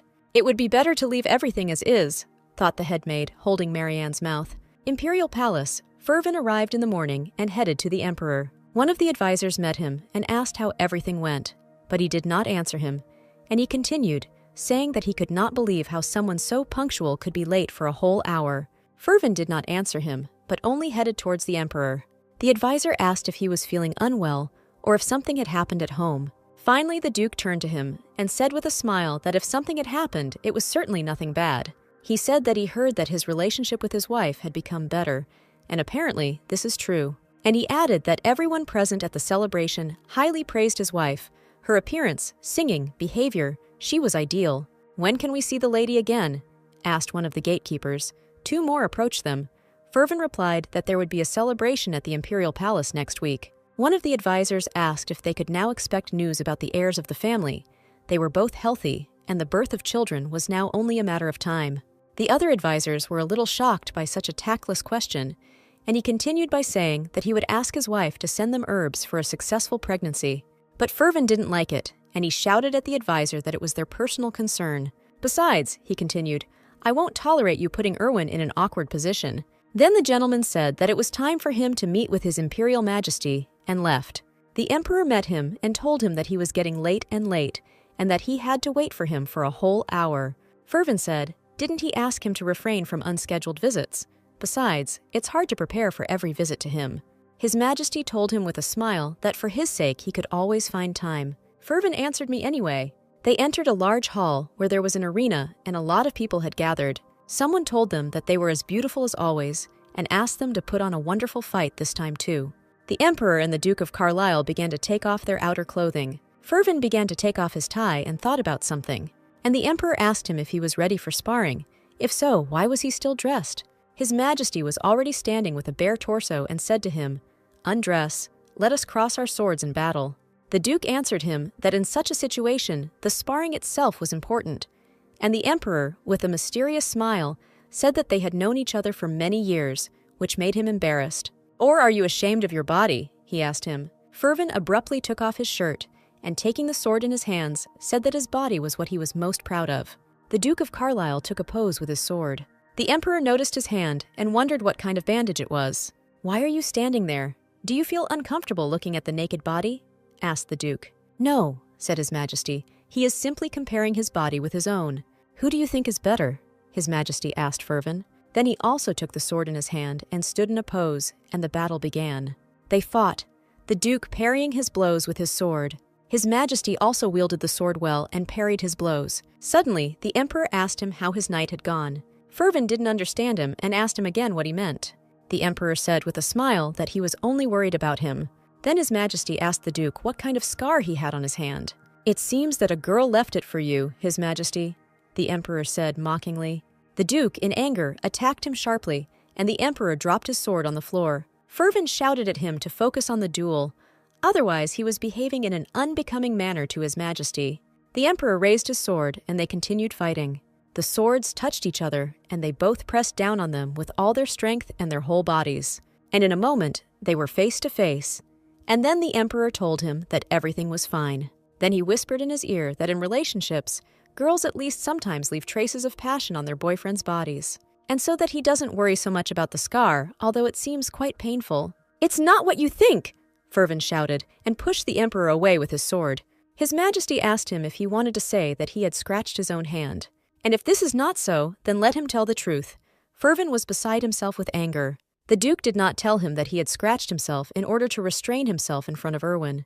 Then he struck his Majesty's sword with all his might with his own sword. The emperor laughed and told him, "Come on, keep it down." Then he added that it seemed like he hadn't even thought about being quieter last night. Fervin became very angry and screamed. And with all his might, he threw away the emperor's sword. His Majesty fell to the floor and looked at his fallen sword.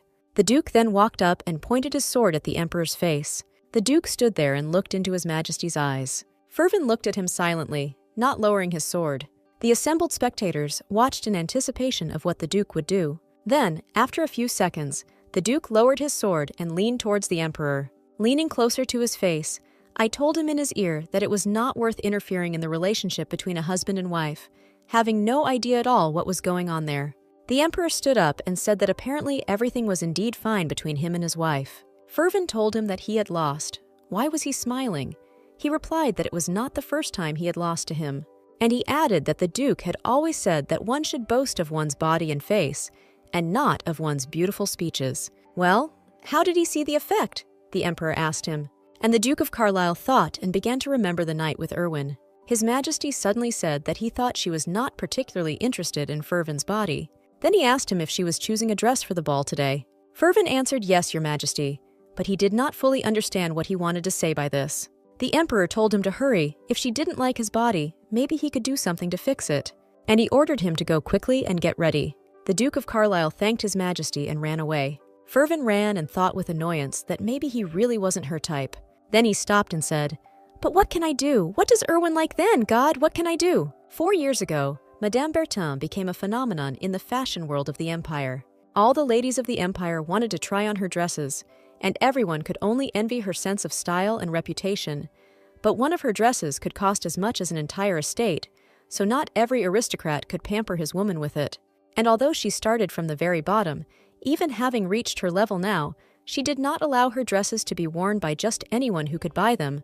Madame Bertin was quite famous for her luxury and confidence. "My God, she will come, and she will really come to me," said Madame Bertin with joy. She ordered the maid to tidy everything up and make sure there wasn't a speck of dust. It was unacceptable that even a speck of dust should fall on the body of such a beautiful lady. The maid asked with confusion who she was waiting for. The lady lost her temper and shouted at her, telling her that she was now cleaning and preparing everything for the visit of someone whose name she did not even know. The maid said with fear that the mistress had not said who it would be. "The one who brought me to where I am," my inspiration said to Madame Bertin. "My muse Irvine Lilius," she finished. The carriage of the Duke and Duchess rushed to Madame Bertin's mansion. Kate sat with her eyes closed and suddenly heard Fervin complain about how much his body ached. Erwin began to wonder what he was constantly doing in the palace that he was always in pain. And why did he decide to sit next to her and not opposite her, she thought. She looked out the carriage window and was amazed at the views. They were just passing a bridge where a beautiful river flows and mansions are located nearby. Kate thought that if you looked at it that way, this was the first time she had ever been outside the estate in her life. Fervin watched her and asked if she enjoyed going out so much. She replied, of course, when the weather is so good, why not go for a walk? The Duke grinned and said how someone who loved to walk had spent the last 4 years without leaving the estate. The girl didn't show it, and suddenly her gaze fell on Fervin's hand. She noticed blood on his hand under his shirt and asked him if he was wounded. The Duke replied that he was nothing like that. Kate sat down closer to him and asked him to show her the wound.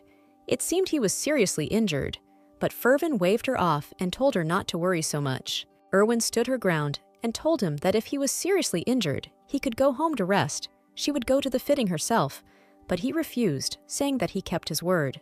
Suddenly, the carriage ran into some bad road and there was a sharp jolt. Everything happened so quickly that the heroine did not understand anything.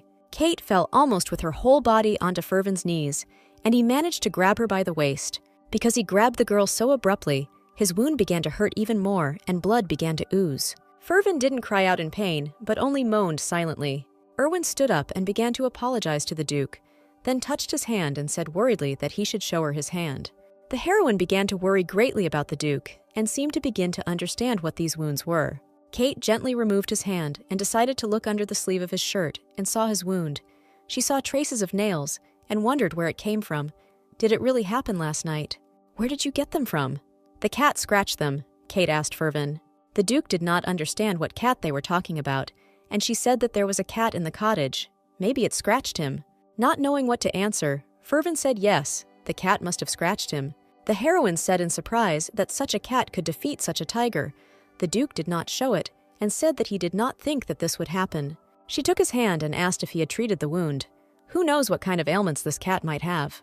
Then she looked into his eyes and asked if he really didn't want to come back. She could go to the salon herself. Fervin got angry and said that everything was fine, and why did she always want to leave him alone? Erwin told him that she was very worried about him, and the Duke was surprised by this. Kate said to herself that he should remain healthy until the divorce and new marriage. Naturally, she would be at least a little worried. "You know that it's because of you," Fervin suddenly said, and the heroine opened her mouth in surprise. Kate asked him if she had done anything wrong in her dream.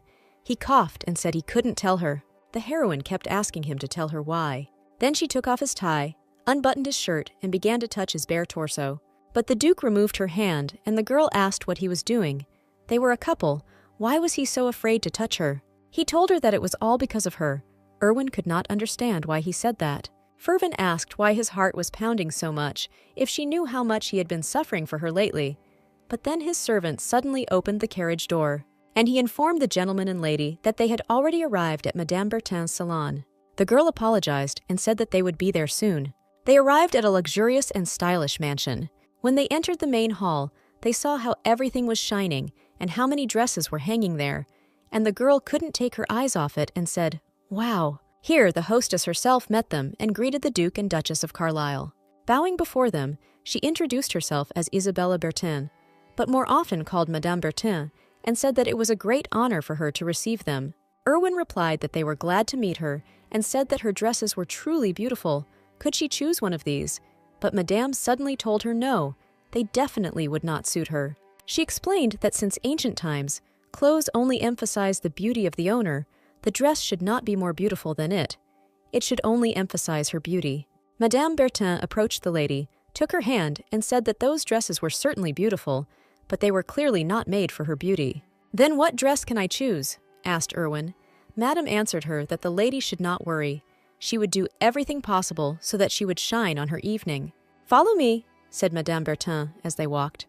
Madame said that, to tell the truth, she had a dress especially for her. She led the lady to a place where a luxurious red dress stood on a podium behind glass. "The Emperor's mansion, the day of the gala ball has arrived." The heroine knocked on the Duke of Carlisle's door, and he told her not to stand there and to come in already. When the Duke saw her in Madame Bertin's dress, he asked if she could cover herself up a little more. Kate answered him, since when he was so worried about this, when he started to be interested in her outfits. He said where would she find a husband who was not interested in his wife's clothes? They took each other's hands and began to descend into the great hall, the gentleman leading her, and they were greeted in the hall and told, "Welcome to Mrs. Carlisle." Kate was irresistible, very confident, and someone standing there said, "Oh my God, how can you be so beautiful?" As they were going down, the people who had gathered at the ball began to whisper and discuss her. One of the men said that it meant the rumors were not lying. She was as beautiful as they said.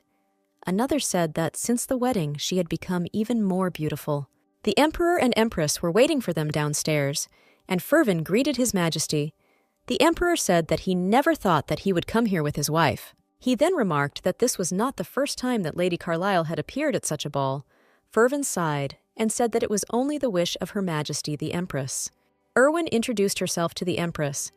Her Majesty replied that she was glad of her arrival. She was worried that the Duchess would not come. "How could I disobey your order?" said Kate in Erwin's body, but the Empress suddenly looked at her strangely. Then she asked if her dress was by any chance from Madame Bertin. The girl hesitated a little and answered yes, that's right.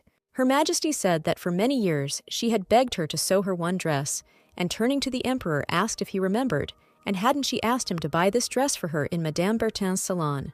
The Emperor thought for a moment and looked closely at the dress, then remembered the red dress like a rose and said, "Yes, I remember. You wanted it so much." He then turned to the Empress and said that Madame had refused them, saying that the dress was not for sale and did not think that it would end up on Madame Carlyle.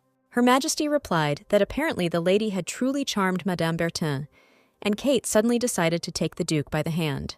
Leaning against Fervin's chest, she said that if it had not been for her dear husband, who had helped, she would not have been able to even look at this dress. He had connections with Madame. And the heroine thought to herself that there were many people here who weren't at the last ball, so if she showed her wonderful, sweet relationship with Fervin, rumors would spread just like that. Ah, that's what the Emperor said, and Erwin, leaning against her husband, said that she was very grateful to him with all her heart. Then Kate looked into Mr. Carlyle's eyes and said, "Let me express my feelings here and now, thank you, Fervin." The Duke was stunned and did not know what to answer her and heard the Emperor laugh. He asked him why he froze so, whether he was embarrassed in front of them, and Fervin blushed terribly at his words. Then His Majesty said that it was time for them to go, that they would not be disturbed, and wished them a good time. And Kate couldn't understand why he was embarrassed, and suddenly she saw the waiter carrying glasses of wine. She turned to Fervin and asked if he would like a glass of wine. Mr. Carlyle said go ahead and took the glass from her. The hero began to drink and thought about something. Irvine also took a few sips and said the wine was very tasty. But suddenly, Fervin raised his hand, and the girl became frightened, and he asked her what she was doing. She didn't understand, and said she was just trying to have a good time and not worry. But the Duke said that he didn't mean that, but that she behaved like that in public. Didn't she behave like that only at home? The heroine asked in bewilderment if he meant that she praised him in front of the Emperor. Fervin replied that he meant both that, and that she was the first to touch him. "Just like a loving wife," the Duke of Carlisle said with difficulty, blushing. Kate told him that she was his wife. Isn't it customary for couples to touch each other? And the Duke, with a face as red as a tomato, said that only when they were alone. The girl did not calm down and angrily objected, saying that why, even when there were people around, she could not. And then suddenly she felt someone's gaze on her. She turned around and saw a girl standing nearby. She heard everything. Erwin thought, "Oh, I accidentally raised my voice." Then she smiled at the Duke and said in a soft tone that she only wanted to show that they had a good relationship as a couple. Fervin closed his eyes and said that there was no point in it, and he hadn't asked her, and she answered him that they should now come to such a celebration and sulk at each other. Kate came closer to the hero and told him, "Get used to me already. Didn't you say that you respect my choice?" Suddenly, the girl suggested to Fervin that maybe they should dance. But the Duke of Carlisle's gaze was frightening, and he thought about something. Erwin looked into his eyes and asked what was wrong with him, why he suddenly became like this. He put his arm around her, and taking her hair with his other hand, told her to fix her hair. Fervin then told her to dress more modestly and cover herself up in front of strangers. "This is my request," said the Duke firmly, looking into her eyes. The girls standing nearby watched them and discussed them. One said, "Oh my God, look there, how well they get along." Erwin thought to herself that this was also not bad. The sight of a loving couple, a good moment to impress the local nobility. Then Kate looked at the Duke and told him with a smile that since he cared about her so much, he should allow her too. She raised her hand and touched the corner of his mouth, which made him blush even more. "What are you doing?" he asked Erwin, covering his mouth with his hand. She replied with a smile that he had wine in the corner of his mouth, and she asked Fervin if a wife shouldn't take care of her husband. After thinking for a moment, the Duke of Carlisle hugged Kate very tightly. Then he whispered to her that she should be just as gentle with him, not only in public. Erwin blushed a little and asked what had come over him. Was he drunk or something? Fervin answered her yes, as if he was drunk, and asked her to stand like this. Then he asked her how about behaving like this when they were alone. In public, she would take his hand and lean her head on his chest, but at home she wouldn't even touch him. Kate asked if that was true, and if that was her duty as the Duke's wife. Ferwin looked at her in surprise and thought to himself that it was true. Erwin doesn't have to be a good wife to him forever. The heroine promised him to be only a good wife to the Duke. But he wants something else, thought the Duke, and hugged her again. And he told her not to force him to be too chaste. Then he added that she could behave as she wished, and as freely as she wished. The girls standing near them began to whisper and say that they couldn't stand each other before. How could a husband look so tenderly at his bitch of a wife? They also began to gossip about Duke Sibellum, that although he was talking to Baroness Lassendil, he himself was looking at the Duchess. Duke Sibellum drank wine and looked intently at Irvine. He is over 20 and is very well known for his frivolity, but with his attractive appearance, tall stature, and charming smile, he is constantly on the lists of eligible bachelors. Considering that the imperial family has no male heir, the likelihood of his entry into the highest circles is very high, and many aristocratic families also tried to establish connections with him. However, Sibellum's gaze was fixed on Irvine Lilius. The girls continued to discuss the Duke, and one said that she heard how Sibellum sought the Duchess of Irvine when she was still the Princess of Verma, even asking for her hand several times, and the Duke of Carlisle stole the girl's heart in seconds. Another girl said that he had not stolen anyone's heart. It was some kind of contract. His Majesty the Emperor personally concluded it with the King of Verma, but everyone knows that the Duke of Carlisle is the Emperor's right hand, and there were many rumors that the Duchess was supposed to marry the Emperor, said one. But how lovingly she looks at her husband. Look, and he can't take his eyes off her, said another girl. And who would think of taking away the Duchess of Irvine Carlisle? One girl finished. The gala ball was in full swing. Everyone was dancing and having fun. Kate began to think about how she saw everyone around her looking at them as a loving couple. Everything worked out as she planned. But didn't the heroine think too much? Erwin was worried and remembered Ferwin's words and wondered what he meant, what he wanted to say. Perhaps, she thought, it was a phrase that had slipped from a drunken tongue. But then the Duke called her. He told her that she could worry about his words later. Now it was time for the waltz. The heroine said okay, and suddenly her gaze shifted to the girl standing near the two men. Erwin looked at her and tried to remember who this girl was, and finally remembered that it was Miss Stella Bell. Kate knew the end of this story and frowned.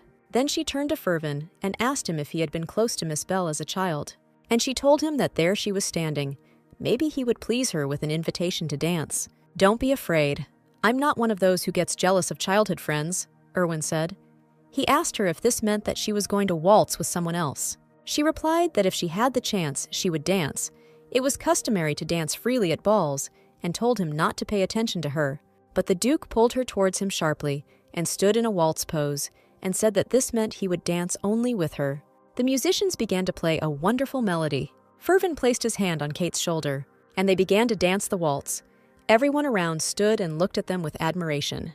The heroine herself also enjoyed the dance, and thought that she would not think about anything else now. Irvine Lilius has achieved her goal of showing everyone what a great couple they are, so you can just enjoy the moment, the girl thought.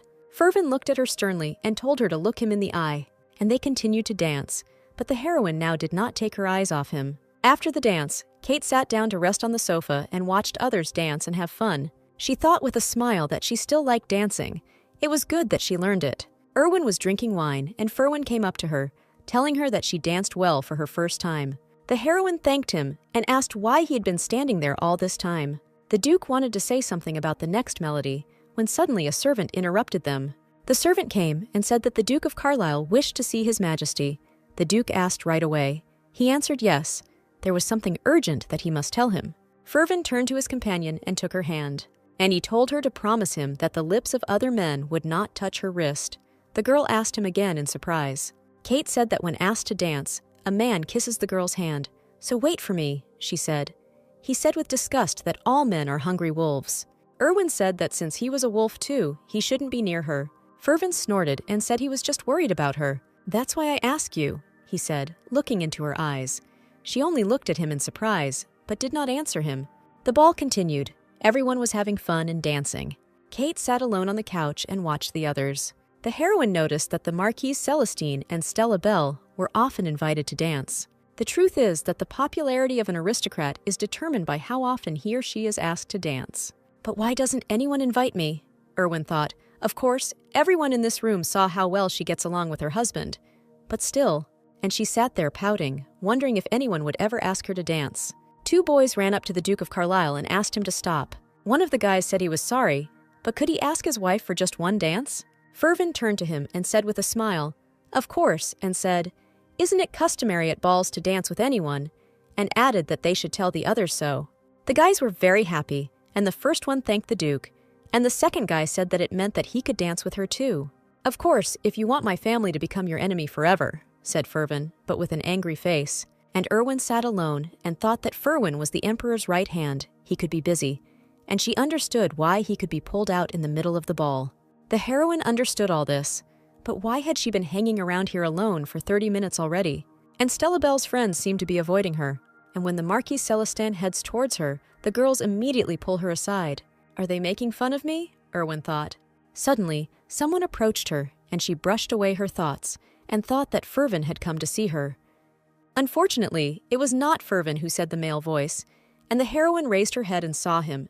His Majesty the Emperor extended his hand to her and asked if she would extend her hand and give him a dance. Kate said that His Imperial Majesty had just saved her from the shackles of loneliness and thanked him, but the Emperor did not understand at first what she meant. Then he burst out laughing, holding his head, and said that she really was quite a lady, and now it was clear why everyone around was behaving like that. "Let's go before the show starts," said the Emperor. The guys watching Erwin were very surprised, and one said that the Emperor was quite a joker. The second guy said that His Majesty knew that the Duke of Carlisle would be furious, but he still asked the Duchess to dance. "But what can the Duke say to His Majesty?" said another, while Fervin stood in the company of some men. The Emperor looked at the Duke of Carlisle with a triumphant smile, and when he saw His Majesty with his wife, he was simply furious. And then the Emperor turned to Erwin and said that he had not kissed her hand. Would she allow him to correct this rudeness?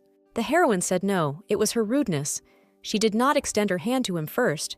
Then the Emperor said, and was about to kiss Erwin's hand. But suddenly, out of nowhere, Fervin appeared and kissed his wife's hand and moved her away from His Majesty. The Emperor was surprised, and said that it was as if he had wheels in his shoes. He had just been at the other end of the hall. The Duke asked what he had planned against his wife. His Majesty asked with a smile, "Against your wife." And he said that when flowers are left unattended, bees flock to them, isn't it true? Then he added that he was only going to dance with the Duchess. Fervin told him that Erwin was at such an event for the first time. She was inexperienced until she got used to it. Only he would dance with her. The Emperor smiled and said that this was nonsense and turned to Lady Carlisle, suggesting that they leave this wooden Fervin and dance together. The heroine wanted to object, saying that Fervin was here, but His Majesty made some kind of sign with his hand for her to look at the Duke. She understood what he meant and secretly glanced at the Duke and thought, so the Emperor was just making fun of Fervin. This was probably punishment for leaving her alone. Kate said, "Well, the Emperor," but she saw how the Duke suddenly felt uneasy. He blushed and seemed very sad. The heroine looked at the Duke and decided to take pity on him. Then she extended her hand to Fervin, took his hand in her lock and said, "Forgive me, Your Majesty, but today I dance only with my husband." Erwin finished and smiled. And looking into the Duke's eyes, she said that he cared about her so much. How could she refuse? Fervin looked at her, blushed a little, but said nothing. They began to dance, and the Emperor, watching them, said that in the end, it was because of Fervin that he was unable to dance with her. The Empress asked whether he himself had not originally wanted to push the Duke of Carlisle towards the Duchess. He laughed and replied that he did not know, but it worked, he asked her. Her Majesty said that she did not know what kind of war they had for 4 years, but now they could not take their eyes off each other, and at this rate, it might be possible to establish peace between the Empire of Teresia and the Duchy of Verma. But the Emperor interrupted her, saying, "Wait, the Duchy of Verma." He asked again and began to recall that something seemed familiar. He suddenly remembered the letter, which said, "My wife and I had difficulties conceiving a child, so we would like to share our experience with the Duchess of Carlisle, and we look forward to meeting you soon." His Majesty suddenly said for sure that a letter had come from Archduke Lilias, and he had contacted him about this, but he had forgotten to talk about something else. And he added that if it concerned Archduke Lilias, Fervin would become his target, and he needed to be prepared for that. The Emperor suddenly shouted at Fervin to come to him immediately. They needed to discuss something. Irvine asked the Duke if His Majesty hadn't just called him. Fervin answered unimportantly. The girl said that His Majesty was clearly worried about something. "It doesn't matter, I'm telling you," the hero said. Kate told him with a smile that he had left her alone not long ago, but that it was not like that now. The hero chuckled in response and turned his gaze away. She said she was joking and everything was fine. He could go to him. The Duke said he would be back quickly. There was probably nothing serious there. The heroine wondered whether he was worried about himself or about her. Kate sat at the table and ate cake. Erwin sat with a sad face and looked at other people. And I told myself that the situation was repeating itself again. Aristocrats keep their distance and communicate among themselves. Kate glanced towards Fervin and the Emperor and thought that it seemed like their conversation would be long. "And what are they discussing interestingly, since he has such a serious face?" she said with a sigh. "It seems like she has a partner, so why is she sitting alone?" Erwin suddenly found herself thinking that she wanted to be near Ferwin. Then, frightened by her own words, she thought that she had almost said that she wanted him. And there is clearly no other meaning here. She definitely has feelings. And the only person she knows here is Fervin. Kate thought for sure that he was the only one she could rely on. The heroine looked at her cake and thought that everything was exactly like this. The girls who were watching Erwin said that the Duke had finally moved away from the Duchess. One girl said that here was a chance to talk to her. Another said that she also wanted to talk to Lady Erwin. The first girl said that she said she wanted to introduce herself to her, but she couldn't get close to her. She seemed so cold.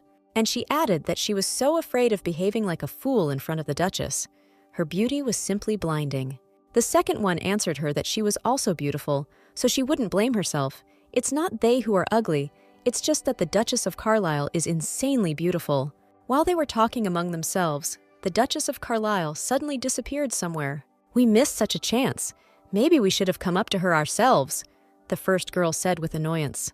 The Imperial Rosary of Thuresia is renowned as the largest on the continent. During the day, it is one of the most popular places to visit among aristocrats from other countries, but at night, all the couples gathered in the garden and kissed. The heroine walked in bewilderment and thought to herself what they were all doing here. And she said that now it was clear why there were many more people at the beginning of the ball, and now they had all disappeared. They have no intention of returning, but will continue to indulge in lovemaking. Before, she didn't understand why there wasn't a single lamp in the garden, but now it's clear that this is where all the lovers hide. "I'd better go back to the hall and sit alone," thought Kate. As she was about to leave, she turned and saw him, the Duke of Carlisle. The hero placed his hand on the pole and stood close to it. Erwin looked at him and said his name, Ferwin. He looked at her sternly and said that she had completely lost her fear of coming here alone. 15 minutes earlier, the Emperor had told the Duke of Carlisle that the Duke of Lilias was coming next week, and he continued that this time he was coming alone. So Fervin should be with his wife. The hero asked him if he wasn't going to come with his wife. His Majesty told him that she was pregnant, so he told her to stay at home. In any case, the visit was not very important. And he asked, he knows the reason why he should come here even alone, and Fervin thought about it. Leon Lilius is the young Duke of the Verma Duchy, who replaced the previous one who died suddenly in the war. The only time Fervin had crossed paths with him was at his wedding. It was far from easy for the head of the duchy to visit another country, so there was clearly a good reason for the visit. Fervin asked the Emperor if he was going because of Ervin's problems with his children, and he replied yes. His Majesty said that Duke Lilius was so worried that they still had no children, and he was worried that his sister might be under stress and pressure. The Duke of Carlisle replied that they had been married for 5 years, and everyone seemed to be worrying too much. The Emperor asked that he had the strength to have children, but it was not yet time to have an heir, and said that he was sure that he said so, because Fervin was confident in his strength. The Duke said that it was a private conversation with members of the family. As he learned, His Majesty answered him that the word quickly spreads throughout the world. Did he not know about it? Then the Emperor summed up his words and told the Duke that he should not worry about the heirs, because he was not an emperor, but the head of the family. "And it means we can make a child ourselves," he finished, and Fervin looked sadly at his wife. The Emperor continued, saying that he probably knew himself that saying you want a child does not mean you will have one right away. And the Duke of Carlisle suddenly thought, and His Majesty called him and asked if he remembered what he had just told him. Fervin coughed and said, of course. The Emperor warned him that the Duke would stop at his estate, and if he felt that his little sister did not like it there, he could take her with him. When the hero turned to go to the table where Erwin was sitting, he saw that she was no longer there. He turned to His Majesty and said that he had urgent business and needed to go. Fervin asked someone if they knew where his wife was. One said that someone said that she was heading towards the Rosary, and the Emperor said with a grin that it was no wonder that it never got around to the children. "What are you doing here? I told you I'd be back. I couldn't wait," the Duke calmly asked Erwin. "I was waiting for you," Kate answered, and Fervin said, "I waited, and then I came here." The heroine said that she was bored being alone all the time. He could at least introduce her to his friends, and why does he always leave her alone? He listened to her, then said, "That's why you came here. Does she at least know what kind of place this is?" Fervin told her that he had been looking for her for a long time. Suddenly the hero looked around and said, "Yes, mistletoe would be very useful here." Then Erwin asked if she knew what they say. If lovers kiss under the mistletoe, they will live happily ever after. The girl said discontentedly that she knew, but what did it concern them? He asked her if it didn't concern them. Kate hesitated, not knowing what to say, and she blurted out that they were husband and wife, not lovers, and the heroine's words shocked Fervin. The Duke took her and hugged her and told her that a husband and wife can be lovers. They can love each other.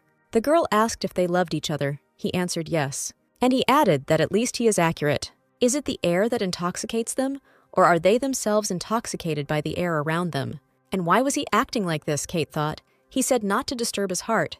But why are you doing this to me? She said to herself. Fervin suddenly heard someone say that they saw him coming this way. The heroine did not understand anything and asked what happened. He told her not to move. He would explain later. And suddenly Fervin almost kissed Kate on the lips. Duke Sibylam went out into the street, followed by his companion, looking for Lady Irvine. His companion said that perhaps Mrs. Carlyle was heading home. He replied that he had definitely seen her go that way and asked her why she was pestering him. The girl said that she was just trying to fill the hole in his heart, and her figure would be better, she thought to herself. Erwin thought Ferwin was going to kiss her. She didn't understand what was wrong with him. First he was angry. Then he talked about mistletoe. What was going on, Kate thought. Suddenly she saw Duke Sibylam heading towards them. He was walking around the garden and asking where Lady Irvine had gone, because he so wanted to talk to her closer. His companion said that if the Duke of Carlisle had caught him, he had threatened to make an enemy of his kind for anyone who came near the Duchess. Sibylam said that Fervin did not know how to properly touch a woman, so he might not be here. And he suddenly said that Fervin Carlyle looked more like a log than a man, and Irvin heard these words. The heroine got angry and thought that they didn't know anything about him. After all, Fervin is far from a log. He is a torch that was lit once, and now it will burn forever. Duke Sibel went on and said that the Duchess was beautiful, yes, but he wanted to take a closer look at her and said, maybe that's exactly it over there. When he said that it was worth checking and headed in her direction, Irwin became scared, and she kissed Fervin on the lips. He in turn did not expect this. After the kiss, she looked at him and thought to herself that she had only intended to pretend to kiss him, in order to convince the doubting Fervin Sibel. Then she said to herself, no, stop. Why was she angry at Sibylam for his words? While she was thinking, Fervin kissed her again and hugged her around the waist. Duke Sibylam saw them and said that he thought there was only one girl there, but there were two of them. Since it was very dark, Sibylam could not see who was there, and said that the log Carlyle certainly could not kiss the girl so passionately. His companion said that they had already walked around everything here, and it seemed that the Duchess had gone home after all. He agreed with her and said that Irwin had not liked all this socialization from the beginning. Then he pressed her closer to him and said that he couldn't just leave. His companion said that he couldn't do that right here, and Sibel told her that it was dark here and no one would see. They hugged and started kissing. At this time, Irwin pushed Ferwin away from her and screamed, "Enough!" He blushed and apologized to her, saying that she started it and he couldn't stop, and that he would be more careful in the future. The heroine said that it was she who should apologize because she was the first to touch his lips. Then Kate said that she was so angry at Duke Sibylam. He seemed like a good guy, so what nonsense was he talking about? Fervin suddenly became furious and told her not to talk about other men in front of him. "What are you saying again?" Irwin told him. "After all, it was all good. Why did you say heroine again and think about it?" Then she continued by saying that he was angry with her. The Duke of Carlisle took her hand and said that he was not angry with her. He is angry at those who dare to cast their unholy gaze upon her. And he also doesn't like the fact that she looks at others, the Duke told her, adding that he would like his wife to look only at him. Kate looked at him and thought that she didn't understand at all why Fervin was acting like this lately. Sometimes he asks to be more gentle with him. Sometimes he asks not to hold back. And now looking only at him, the girl no longer understands whether this is all reality. "Even if I don't love you?" Irwin suddenly asked him. The Duke of Carlisle replied that it did not matter, because he loved her more than anything in the world. Kate was very surprised and wondered to herself if he really loved her, but in the novel it was different. She asked him to repeat it again. The Duke stood closer to her, touching her lips with his hand, and said, "Fervin Carlisle loves Irvin Lilius." And he added that he was telling her this from the bottom of his heart. He swears. And he said, "So be honest with me. What do you think about me?" Kate wondered if he was telling the truth or just intoxicated by the atmosphere, but what was wrong with her? Her heart was pounding wildly for him. Irwin removed her hand and told him, "I'm sorry, I can't give you the same answer." The Duke of Carlisle clearly did not expect such an answer from her. His eyes were full of sadness. Fervin asked her if she was serious, Kate told him that she didn't hate him, and she continued that, if you look at it that way, they really are a married couple with a good relationship, therefore. But Fervin interrupted her and shouted quite loudly. Tears rolled down his cheeks, and he told her not to say anything more. Erwin reached out to touch his cheek and told him not to cry. Then she looked into his eyes and said that it hurt her when he cried. The Duke turned away and told her to forget everything he had said before when he was drunk. The girl wanted to tell him something, but the Duke interrupted her and turned around and said, Please, forget everything I said, and that I'm crying. After some time, they left the imperial palace and went home. As the Duke and Duchess entered the hall, they were met and greeted by Miss Tilly. Then she decided to turn to the gentleman and asked what he thought about spending the night together again. Fervin looked angrily at Miss Tilly and asked why they were in such a mood in her opinion. The head maid did not expect this from the master and asked if something had happened at the ball. The Duke of Carlisle turned around, said no, nothing, and went upstairs to his room. Miss Tilly asked the lady with concern if they had had a fight or something, and the heroine sadly replied that that was not the issue. The head maid said that the gentleman has been sulking since his earliest years, and whenever he doesn't like something, he always makes that face. The girl thought that perhaps he didn't like her honest answer to his confession of love, or he expected a different answer. At this time, Fervin had already entered his room and angrily threw down his outerwear. While undressing, he thought that of course in this relationship only he had feelings. The Duke sat down on a chair, grabbed his face with both hands, and sighed loudly, and said that he wished she had lied. He always wanted to hear from her. I love you. Maybe he wanted too much, thought Fervin. Clutching his head, he continued that he shouldn't have kissed her then. Even if Sibel had found them, it wasn't worth it to go that far. Of course he only intended to pretend, but he lost himself in her. She touched him first. The kiss was so sweet that it clouded his mind. He imagined that she also had feelings for him, which had burst out in one kiss. However, in his mind, he imagined what she was saying to him and how she could love him at all. Fervin told himself, pull yourself together. Irvin certainly wouldn't have said that, but what difference did it make, he wondered. Then he felt stuffy and decided to get some fresh air and leave the room. When the Duke of Carlisle opened the door, he saw Miss Tilly and Irvine standing there. The heroine heard his door open and turned around, but he had already slammed it. He and Miss Tilly looked questioningly at the door. Fervin stood behind the door, breathing heavily, his face flushed, and he thought that only after seeing Irvin did his body react on its own. Will it make me feel better if I distance myself? He thought, then decided that he needed to keep his distance from her for a while. A few days later, Irwin and Miss Tilly were having breakfast together in the estate garden. The head maid could not believe the mistress's words and asked again if the master was really avoiding her.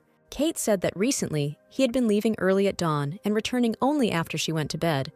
But even when he was home, it was as if he was deliberately trying not to cross paths with her. She thought that the Duke was angry, but did not understand why. Miss Tilly said that perhaps the lady should be told what happened at the ball.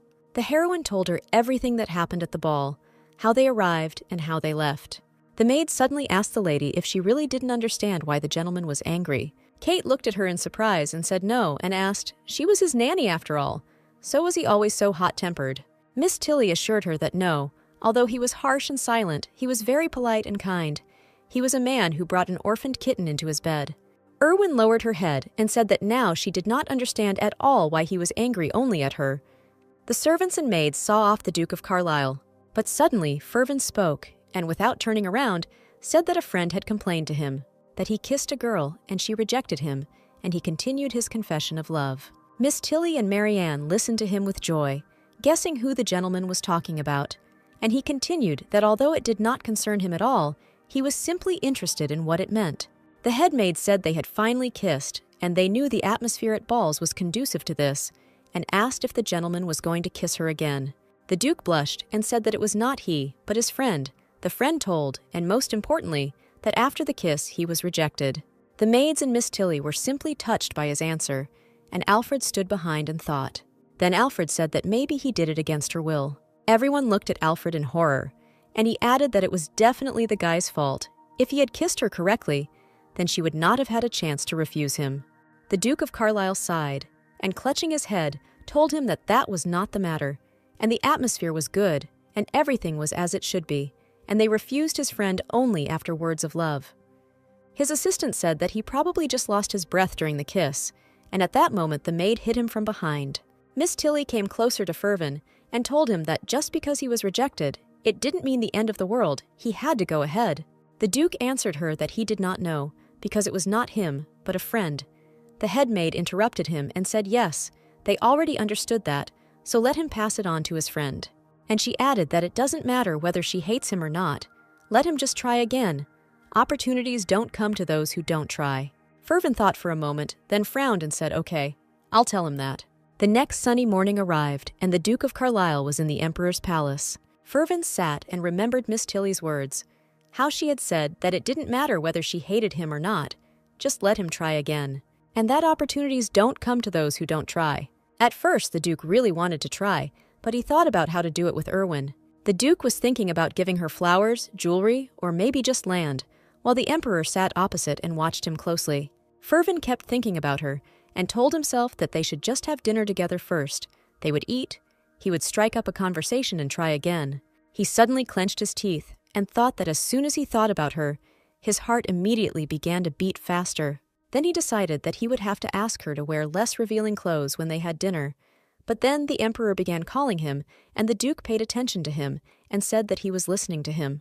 "I said that he had cleared his schedule and would come tomorrow, and asked if you did not mind," said His Majesty. The Duke of Carlisle said he did not understand what he was talking about, and the Emperor said that meant he had not been listening to him all this time. And then he said that he was talking about Duke Lilius. It didn't matter if the visit was postponed. In any case, he would have everything, and that he should prepare in advance. Fervin asked again whether everything would be at his home, and the Emperor told him that he had probably already forgotten what he had said at the ball, what he had gotten so carried away with, and the Duke apologized. His Majesty continued, saying that the Duke would have a little talk at the palace, and after that he would go to him, and he was going to him after refusing many aristocrats, so he must prepare well. Fervin began to think that Duke Lilius was a member of the Irvine family and should be treated with respect, and decided that he would need to speak with Irvine personally. He wrote Kate a letter saying that he apologized to her and that he would like to have dinner with her that night, and asked her to wear a less revealing dress that evening because it would be cold. Erwin began to think what it meant. He knew he had done something wrong, and what the last expression in the letter meant. They would be having dinner inside. How cold could it be? She got dressed as he asked. Miss Tilly came and told Madame that dinner was ready. Madame replied well, and that she would come down soon.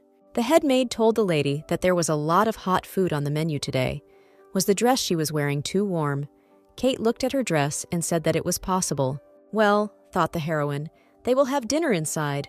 There are a lot of hot dishes on the menu. Why is Fervin worried? And then the Duchess decided to change her clothes, and Miss Tilly said she would help her. The Duke of Carlisle was already sitting at the table waiting for Irvine and was drinking just water. Suddenly, finally, the heroine came and called him, and then Fervin looked at her. Erwin wore a stunning dress with a plunging neckline. Having adjusted her hair, the girl asked him with a smile if he had been waiting for her for a long time. Fervin was not laughing. He told her that he had asked her to wear something covered. Kate answered him that the dress had been prepared in advance. Nothing could be done. Then she asked if there was a reason why he wanted her to wear a closed dress, or if it was just his wish.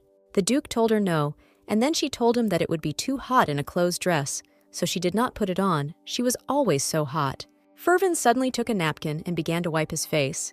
Irvin and the maid looked at him in surprise. The hero said, "What's going on? Now he's hot too." "So take off your clothes. You're sitting there in your coat. No wonder you're all wet," Kate told him. The Duke said okay and began to undress, took off his outer clothing, then rolled up the sleeves of his shirt so that his strong arms became visible. Erwin, seeing this, coughed, turned away and blushed. Fervin smiled at her reaction and how shy she became. Then he began to unbutton his shirt and his muscular torso became visible.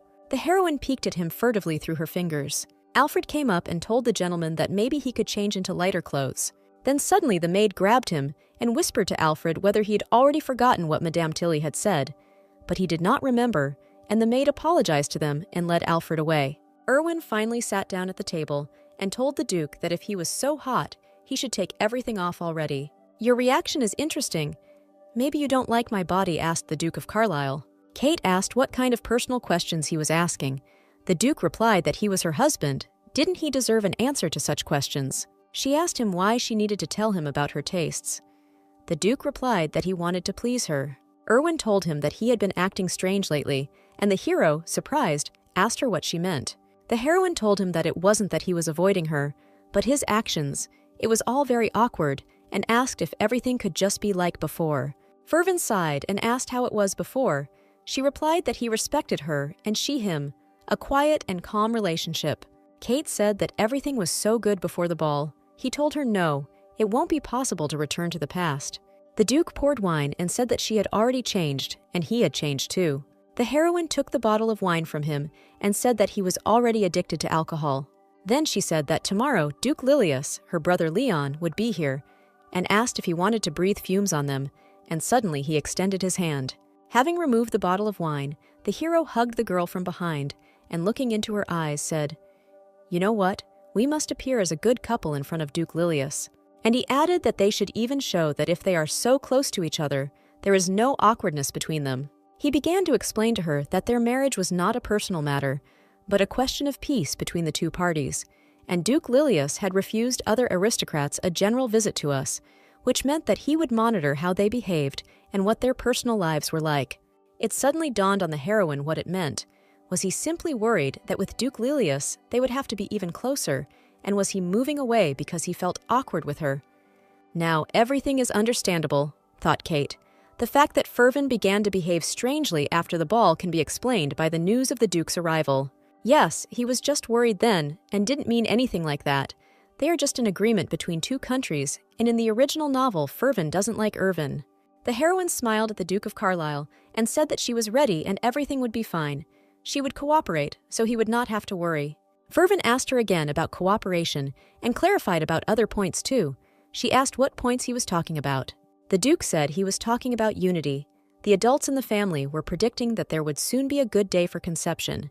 Everyone was waiting, and he couldn't do anything about it. Kate sat on his lap and said, "Okay, we already talked about this in the carriage." He told her that he would not touch her or hug her without permission. She told him to keep that promise then, and she would not resort to the musk pouch again, so his endurance would be in no danger. The Duke of Carlisle shouted angrily, saying that she was in no danger anyway. Erwin calmed him down by placing her hand on his shoulder and said that he hugs her like that when he's drunk. Fervin put his arms around her waist and laid his head on her chest. The heroine told him nothing. Stay like this, everything is fine. The next morning, Duke Leon Lilius of Verma had already arrived at the imperial palace. The emperor told him that he had become very handsome and had heard that his wife was pregnant and congratulated him. The Duke thanked him and said that he was only happier because they had had a hard time with the child. Then Duke Lilius said that for some reason he did not see the Duke of Carlisle here. His Majesty began to remember the letter that Fervin had sent, warning that he would not be able to meet Duke Lilius because he had a hangover. The Emperor decided to invite the Duke of Verma to go into the reception room where there were refreshments. Kate came into Fervin's room and warned him that she was entering. The Duke of Carlisle met her shirtless and said with a smile, "You have come," she told him. "Again, you are not dressed. Drink this first and then get dressed. Honey water is the best for a hangover." Fervin told her that now she wasn't even surprised. Irvin answered him with her eyes closed that she had seen him like this so many times that she had gotten used to it. He took the cup and thanked it, saying that he would drink it with pleasure. The girl looked at him and thought to herself that she could not get used to the sight of his naked body. Then, blushing, she asked him what he said about something urgent that had happened. The Duke asked her to choose clothes for him, as he was not very good at choosing clothes and wanted to look neat in front of his wife, and on the table lay the program for Duke Lilius's visit. As he put on his shirt, Fervin looked at Kate with a piercing gaze. Then he told her he needed to change his bottom so she could watch if she wanted.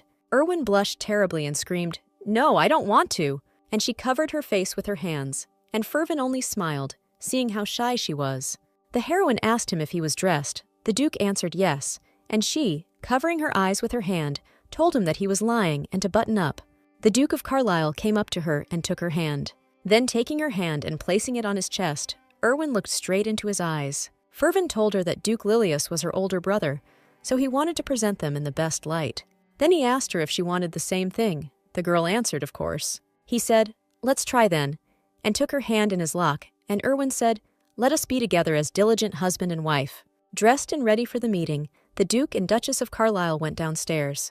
Miss Tilly met them downstairs and told my lady that she was just about to follow her, as Duke Lilius had already arrived. Fervin asked again how that was possible, since he was supposed to arrive a little later, and the maid replied that she thought they should go to the reception area. They entered the reception room, and the hero greeted Duke Lilius. Leon stood at this time and looked at the paintings. The Duke of Carlisle approached the Duke of Verma to shake his hand and said, "I hoped it was a good road." But the Duke walked past Fervin and headed towards his sister. Duke Lilius walked closer to Irvine and stood in front of her. She thought that if she thought about it, Duke Verma would find her behavior strange if she acted as usual. And given Irwin's character from the original, should she deliberately act cold, she asked herself. Then she thought about what she should call him, Duke Lilius or... And finally he spoke and said with a smile, "Irwin, my beloved sister, I missed you so much." Then he asked her if anything hurt, because he hadn't heard from her for a long time, so he was worried. The heroine also answered him with a warm smile and said, "I am completely fine, Duke Lilius," but he told her which Duke, and that he forbade using this form of address, since they are brother and sister. And he told her to just call him brother as usual. Duke Lilius stroked her hair and told her that her gentle voice, her warm soul, he knew that everything would remain the same. Fervin suddenly asked the Duke how he was feeling. He turned to him and said that overall it was not bad, and asked Fervin that he had not felt well in the morning, the Emperor had said. The Duke of Carlisle replied that he was now much better. "I knew there was something missing inside," Duke Lilius said, and Fervin didn't understand what he meant. Brother Irvine then said to the Duke of Carlisle that he might ask him to step aside, as he had not seen his sister for a long time, and wished to speak to her alone. Fervin said of course, then walked closer to Irvin. He gave her a sign that she had said that they should behave like a normal couple and pointed to his cheek. Kate understood what he meant and kissed him, not on the cheek, but on the lips. Blushing a little, he left, saying that they would see each other later. He would be at work if anything happened. Irwin thought to herself that she should have kissed him on the cheek, but she accidentally kissed him on the lips for a second. Duke Lilius suddenly asked her if everything was okay with her husband. Usually people don't react so angrily to a kiss. He turned completely red. She told him that there was nothing wrong, he was just shy. But her brother told her no, it wasn't shyness. But now suddenly, the heroine herself blushed, and Duke Lilius asked her if everything was all right with her. Her face had turned red. And he said that she didn't seem angry, and that nothing hurt. Maybe she had a fever. Kate told him she was fine and offered to show him the estate. They walked in the garden, and Duke Lilius told her that he was glad that his sister lived in such a nice place. And he asked for forgiveness for not being able to come after the wedding. Emily's health was in such a bad state that there was no thought of leaving. Irvine told him that everything was fine and wanted to ask about the Duchess. But he stroked her hair and told her not to worry, that everything was fine with the pregnancy this time, and he could not come only because he was waiting for her health to stabilize. Then he said that he was ashamed to be called a brother because he didn't care about her at all, and asked if Fervin treated her well and how they were getting along. Kate imagined what to answer him, that for 4 years they had hardly spoken, so there was no chance for unity, so she could not tell him. And after thinking for a bit, she answered yes. Duke Lilius asked if he treated her well. She answered, of course, yes. After some time, they sat down at the table to have dinner together. The brother was courting Irwin and told her to try this dish. It was very tasty. She thanked him. Then Duke Lilius told Fervin that he and his sister had walked around the estate, and everything was very nice there. The garden was all covered with flowers, and the matrimonial bedroom looked very cozy. The Duke of Carlisle replied that he was glad he liked it, and Brother Irvine continued by saying that he was curious about something and would like to ask a question. And he said that he didn't know if he was really so frivolous about Irvin and how things were going with their unity. Fervin was stunned and asked what he was talking about. Duke Lilius continued to eat the dish as if nothing had happened, and said that he was talking about their marital bedroom, how they managed to sleep so that the whole bed and bedroom shine as if no one had been there for a long time. Now the heroine was also shocked by his words and told him, "Brother, wait." But Fervin interrupted her, reaching out his hand to her chin. And he said that there is no rule that a couple should sleep only in the marital bedroom.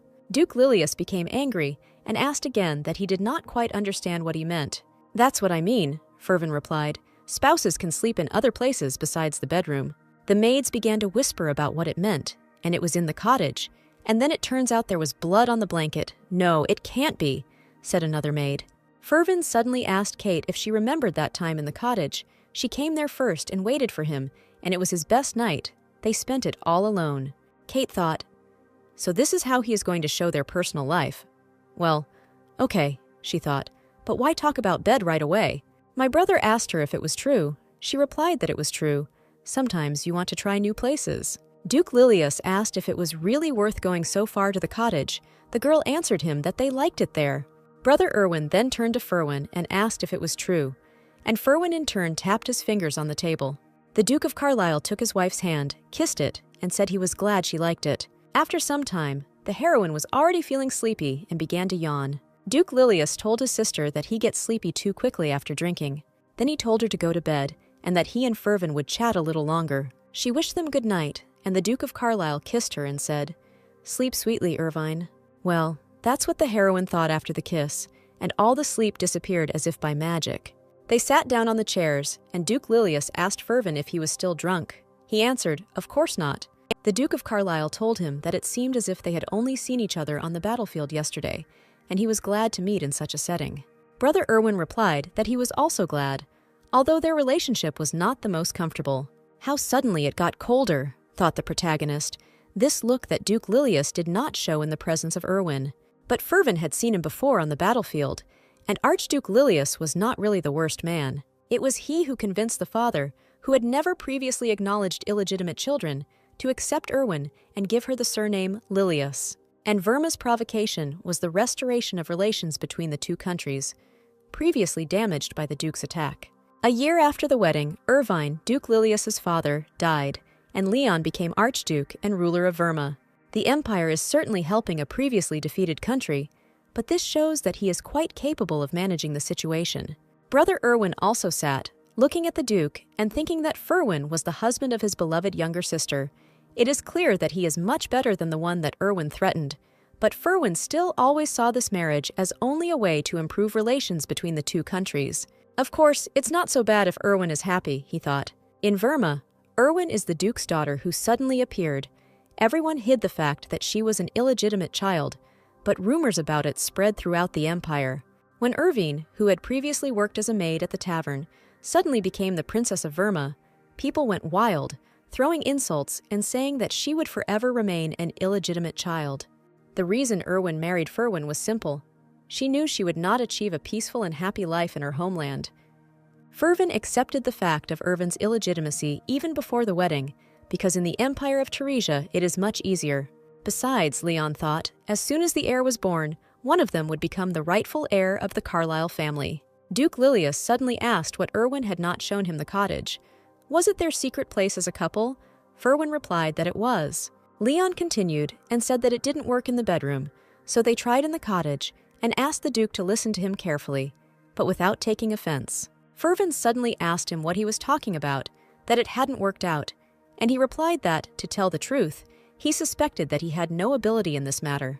The protagonist shouted that this was a baseless lie. Duke Lilius replied that then why had there been no news for so long if he understood what he was talking about?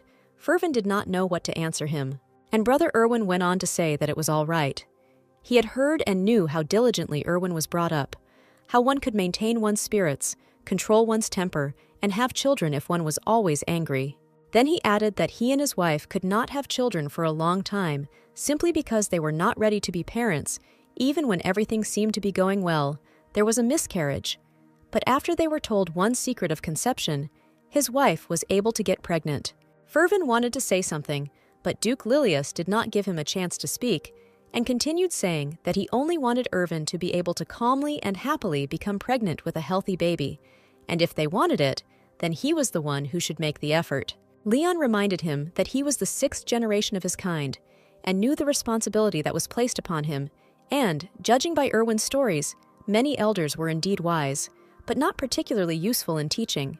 "And what is your advice?" asked Fervin. Duke Lilius replied that he must first order the kitchen to prepare a delicious dinner for the man, and he noticed that a lady named Madame Tilly was very active in this regard. "But the most important thing is yet to come," said Leon, pointing to the book. The next day, Erwin already had the book, and she thought that the title of the book was written inside.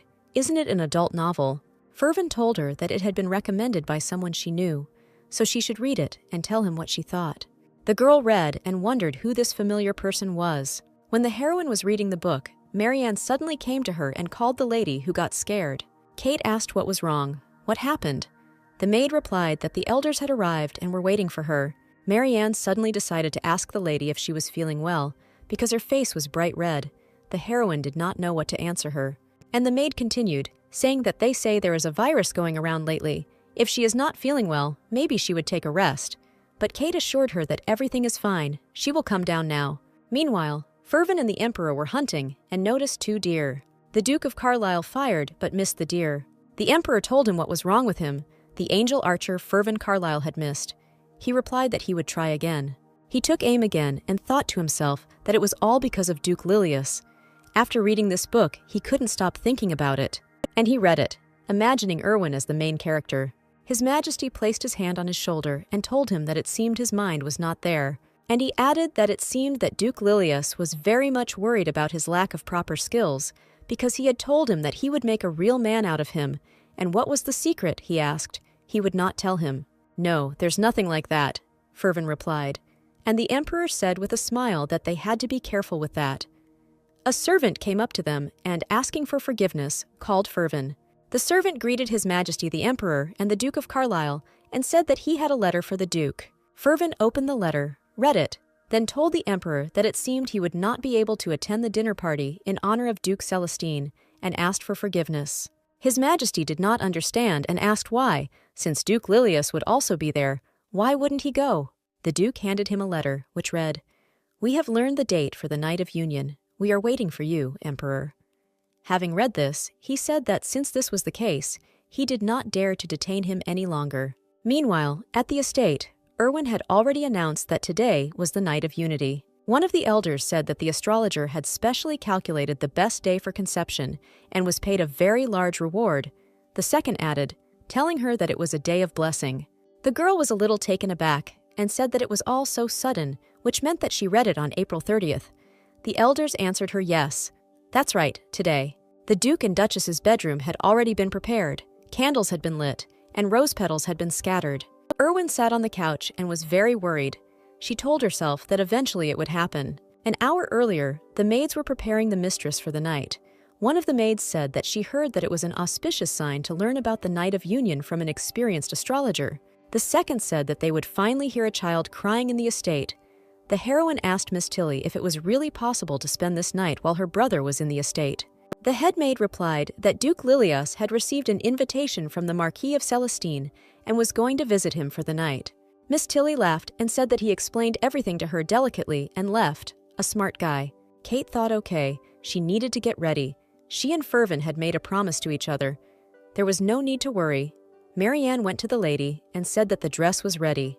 The girl said that there was no point in getting dressed at all in such a case. Miss Tilly asked what she meant. She wanted to wear just the dressing gown. All in all, a good idea. Erwin said she would wear both. Marianne was helping the lady get dressed, and Kate asked her if the robe would open. She replied that the whole point of a robe is that it should open. This is what Marianne said and demonstrated to the lady, pulling the bow of her robe, and it immediately swung open and fell to the floor. The lady ordered to tie it again quickly.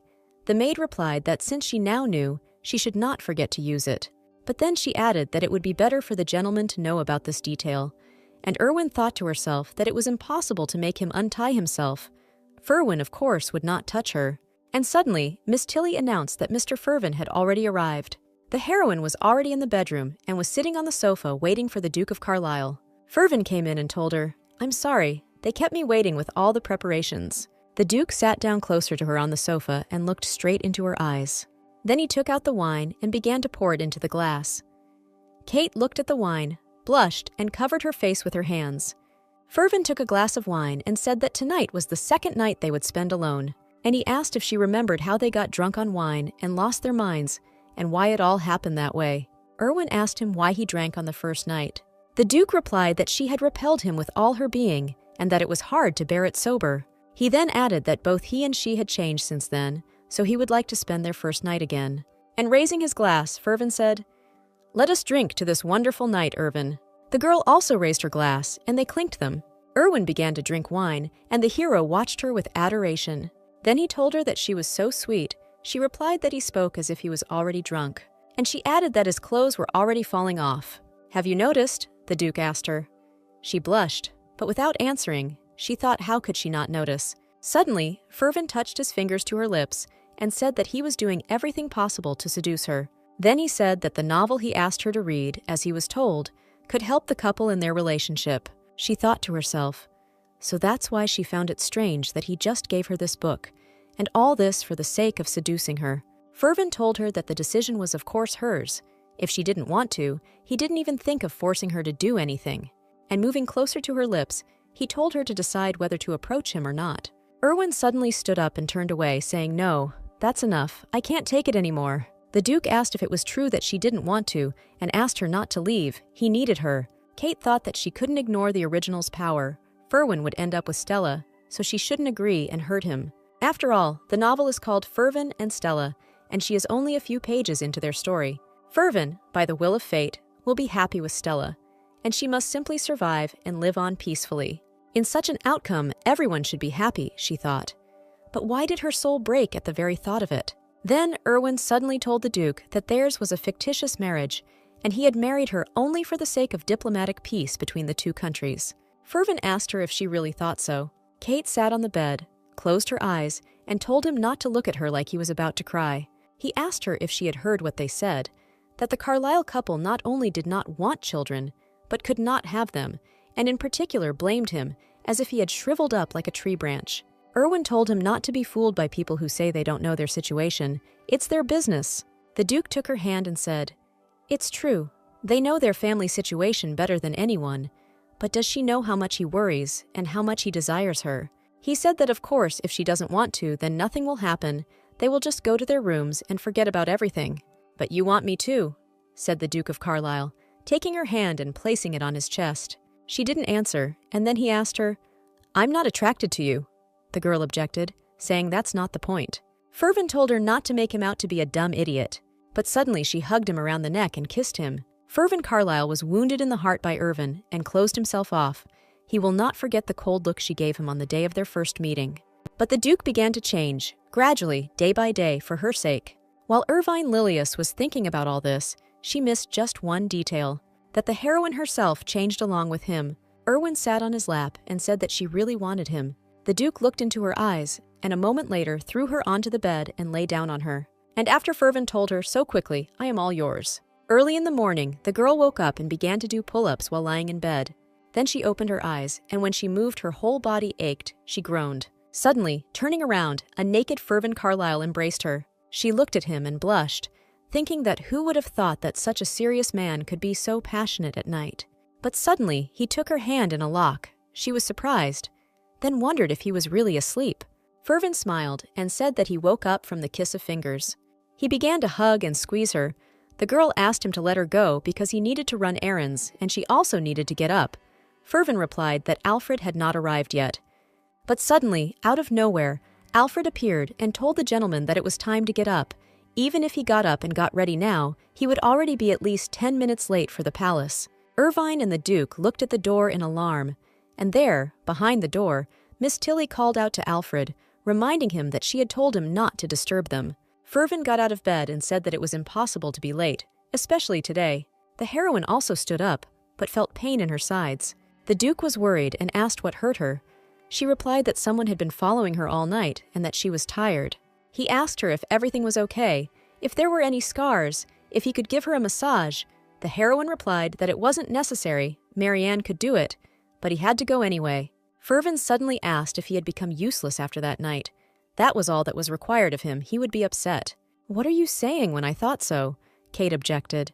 But the Duke continued and said that he had given her everything he had, and now she was throwing him out the door after such a sweet night, and he was sad. She told him to at least pretend that he was really sad and to try again. Fervin said that instead of giving her a massage, he kissed her on the lips. Then he left, saying goodbye, "See you in the evening, and for her to take care of herself." And he added that he loved her, and the heroine stood up in shock from his words. Then she told him to go already, otherwise Alfred would be tired of waiting. He told her that words don't help, and they can't bribe her. "I'll be back soon," said the Duke, and closed the door behind him. The heroine touched her lips, as if he had just kissed her, and said that she loved him too. A few days later, the farewell ceremony for Duke Leon Lilius began at the Imperial Palace. The Duke and Duchess of Carlisle were on their way to the Emperor's palace. Fervin asked the heroine what she had in her hands. She replied that it was a gift for her brother on his departure. Clothes for Emily that she chose together with Marianne, and a scarf on which she herself embroidered his initials. The Duke looked at the handkerchief, and the heroine said that she thought it was too much. She didn't even know if he would like it. Fervin told her that the handkerchief had his initials embroidered on it and that he thought she shouldn't worry. Then, blushing a little, he said that he himself would like to have a similar scarf. Erwin looked at him in surprise and blushed even more than he did.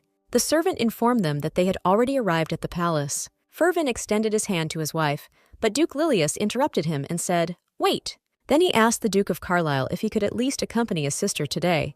They walked, and Erwin told her brother that they had not seen each other for a long time, so she had not been able to take proper care of him. Leon asked her what she was apologizing for. They had spent enough time together. Besides, he had bought enough gifts for Emily. She said that she had also bought her gifts and would give them to him before leaving. Brother Erwin patted her on the head and said what a good little sister he had.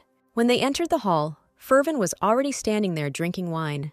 Duke Lilius smiled and said that it meant Fervin was holding back his anger every time he generously allowed him to be near his sister. Kate asked him again if he was talking about Fervin. Leon replied that the whole empire knew that her husband was the biggest jealous man in the world, and then offered to dance to prove it. The Duke of Carlisle looked at them angrily, holding a glass of wine in his hand. When they were dancing, her brother told Irvine that in Verma she was constantly stepping on his feet. He didn't even think that she could dance so well. Count Rune would be proud of her. "I dance well now, brother," said the heroine. He replied that it was true. It was obvious that she tried. The best musicians of the empire continued to play their wonderful melodies. Duke Lilius and his sister Irvine continued to dance. Meanwhile, Fervin kept his eyes on her. The heroine thought to herself that he was still just standing there and drinking. What would happen if he got drunk? "Wow," Kate thought, "the way he looks at you is scary." But suddenly, the heroine began to have a coughing fit, and she could not stop. Brother Erwin became worried about her and asked what was wrong with her. She thought that she must have been so excited that she started coughing. Other guests began to approach her and ask if she was okay, but Erwin could not say anything because she kept coughing. Suddenly, the Duke of Carlisle, frightened for her, ran up to her. He offered his back and told her to sit down. "I'll take you to the bedroom." The heroine replied that she could go herself, but Fervin shouted at her to stop being naughty for no reason. "Okay," Erwin said and sat on his back. The woman standing behind her watching her said, "Oh my God, it looks like the lady is suffering from morning sickness." A girl standing nearby heard her words and asked her again if she was joking. She answered no. She was clearly feeling sick. The girl said that the Day of Unity was not so long ago. "What morning sickness?" The woman answered her that where is it written that a couple can only sleep on the wedding day? The Marquise also gave birth to a child during the trip. The woman continued to gossip. And she added that she knew another secret. Not long ago, she saw the Duchess in a children's clothing store. She said that the lady looked very cute, sorting through the children's clothes, just lovely. The other girls were shocked when they heard this. "So it happened at the same time," said the other girl. The hero asked Erwin how she felt, whether she felt better, and asked her to bring some water. She replied that she seemed to feel better. Kate told him to return quickly to the hall. Her brother was waiting there alone. Fervin told her that His Majesty would take care of him so that she wouldn't worry. The girl asked him if everything was okay with him. He looked pale. The Duke answered her that everything was okay and told her to go to bed and rest. She told him that she was feeling better, and Fervin suddenly said that he was not. Then he said that his mother died shortly after giving birth. The symptoms were minor. The doctor said that everything would be fine. But she weakened sharply and died within 1 day. The Duke finished his story. And he said that if she felt bad, she would tell me right away. That time, my mother also just fainted once. They didn't know how scary it was. The heroine wanted to tell him something, but he suddenly hugged her. Then he said bitterly that she could not die like his mother. It was impossible, he would not allow it. Kate thought to herself how the Emperor's right hand, the man who was strong even in the most difficult moments, appeared before her for the first time so frightened and weakened. Erwin hugged him back and told him, "Don't worry, I won't leave you." The Duke of Carlisle told her not to be shy about telling him about it. After some time, they went down to the hall. One girl asked the Duchess how she felt. She replied that she was already better and thanked her. But suddenly, everyone around started congratulating them. The heroine did not understand what they were congratulating her on. And then the Emperor called the Duke to come to him for a second. Erwin nudged him and told him that if anything happened, he should call her. She would be with her brother. "Or don't you believe me?" she asked him. And he then answered, "Okay. If he feels bad, he will call her." As soon as Fervin walked away from her, someone came up behind her and tapped her on the shoulder. She turned around and saw Duke Sibellum. He told her that he was very glad to meet her. Then he told her that she didn't look well, and maybe he should hug her and hold her close. The heroine answered him that he shouldn't, she was fine. But Cybellum did not calm down, and taking her hand said that getting help from a guy like him was a blessing, and said, "Come on, come here." Kate removed her hand and told him that maybe they could have a drink and chat. She wasn't feeling well, so he should get the drinks. He told her that she finally accepted him. And Duke Cybele ran, telling her to wait. He would be there in a moment. When he left, the heroine thought to herself that he was so disgusting. She didn't want to see him, but she couldn't ignore him either, because he was His Majesty's younger brother. "Where can I hide until Fervin returns?" she said to herself. But then someone came up to her from behind again, and she became frightened, thinking that Cybellum had returned so soon. And it turned out to be her brother Leon. He told her that he had thought about saving her, but she had run away on her own. They went out onto the balcony, and the heroine asked him what he was doing there. The brother replied that there were too many aristocrats. He wanted to breathe some fresh air. Then Duke Lilius told his sister about a lady who was courting him.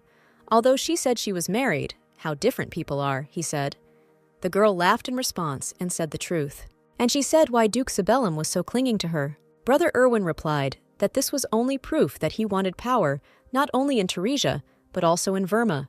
And the heroine asked him what this meant.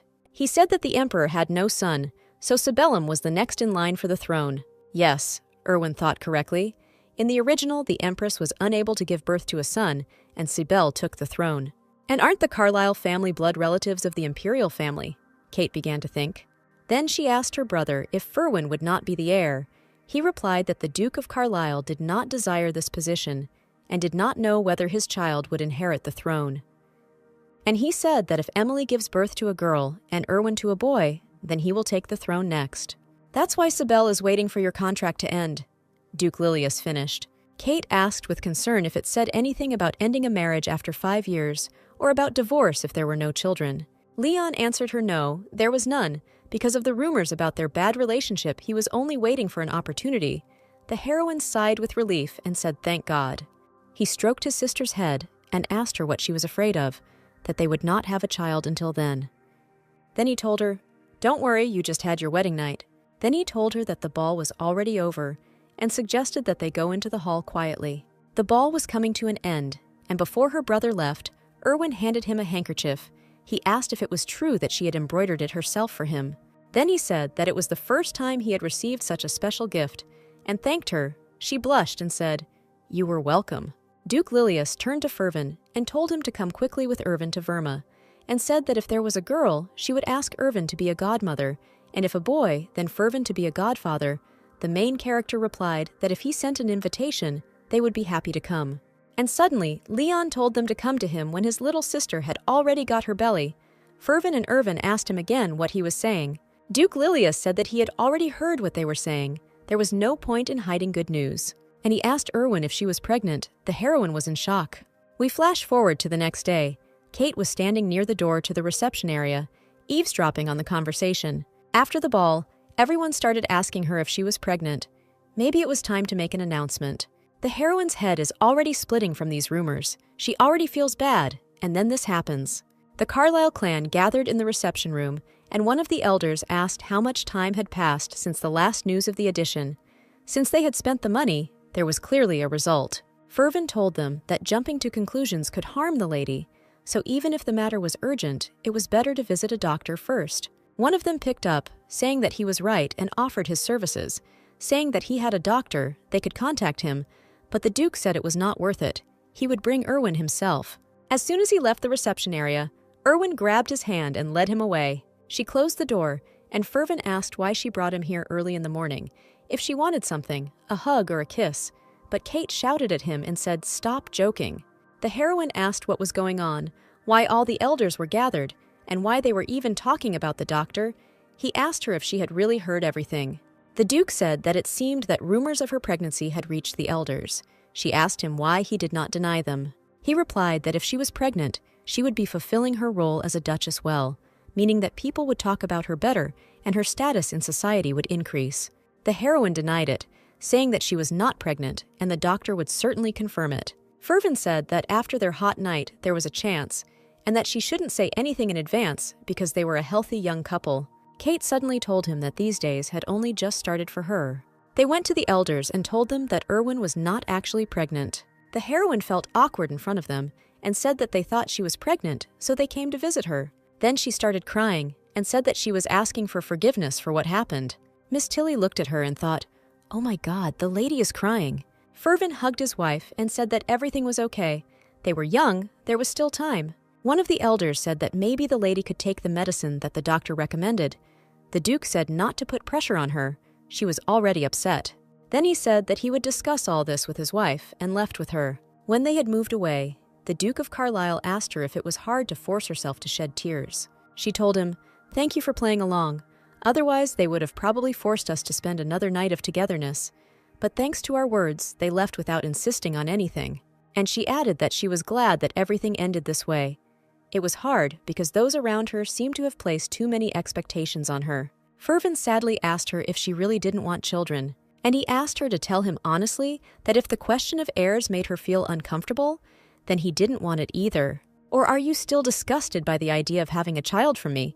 asked the Duke. She looked at him angrily. Then Kate answered him, "That is there a woman in the world who would spend the night with a man she hates?" He told her that it meant she liked him, so she spent the night with him. The heroine asked her that she needed to talk everything through, and the Duke replied that if she didn't tell him, he wouldn't know. Erwin thought she'd be lying if she said she hadn't thought about having children with Ferwin, but she wasn't ready now. And then the Duke told her that now the question of heirs was not of the utmost importance. She knew enough about him and her. The heroine smiled and hugged him, thanking him. Fervin told her that having children before marriage was too hasty a decision. They didn't know each other as lovers. They had missed out on so much. After all, one can always start over, as lovers usually do, right? The Duke asked her, looking into her eyes. Fervin, as he promised, began to behave towards her like a young man at the very beginning of the relationship. Every morning he came to her bedroom and kissed her on the forehead. They ate desserts in the garden and sometimes went for a walk. Every day was filled with such romantic moments. A few days later, at the Marquis of Celestine's estate, the Duke and Duchess of Carlisle arrived to visit them. When they entered, Erwin asked the Marquis if they should have arrived a little earlier, right? The Marquis answered correctly, but said that he would still greet them. The Marquis said what a beautiful dress the Duchess had and asked for it from Madame Bertin. The heroine answered yes, she sent it to her.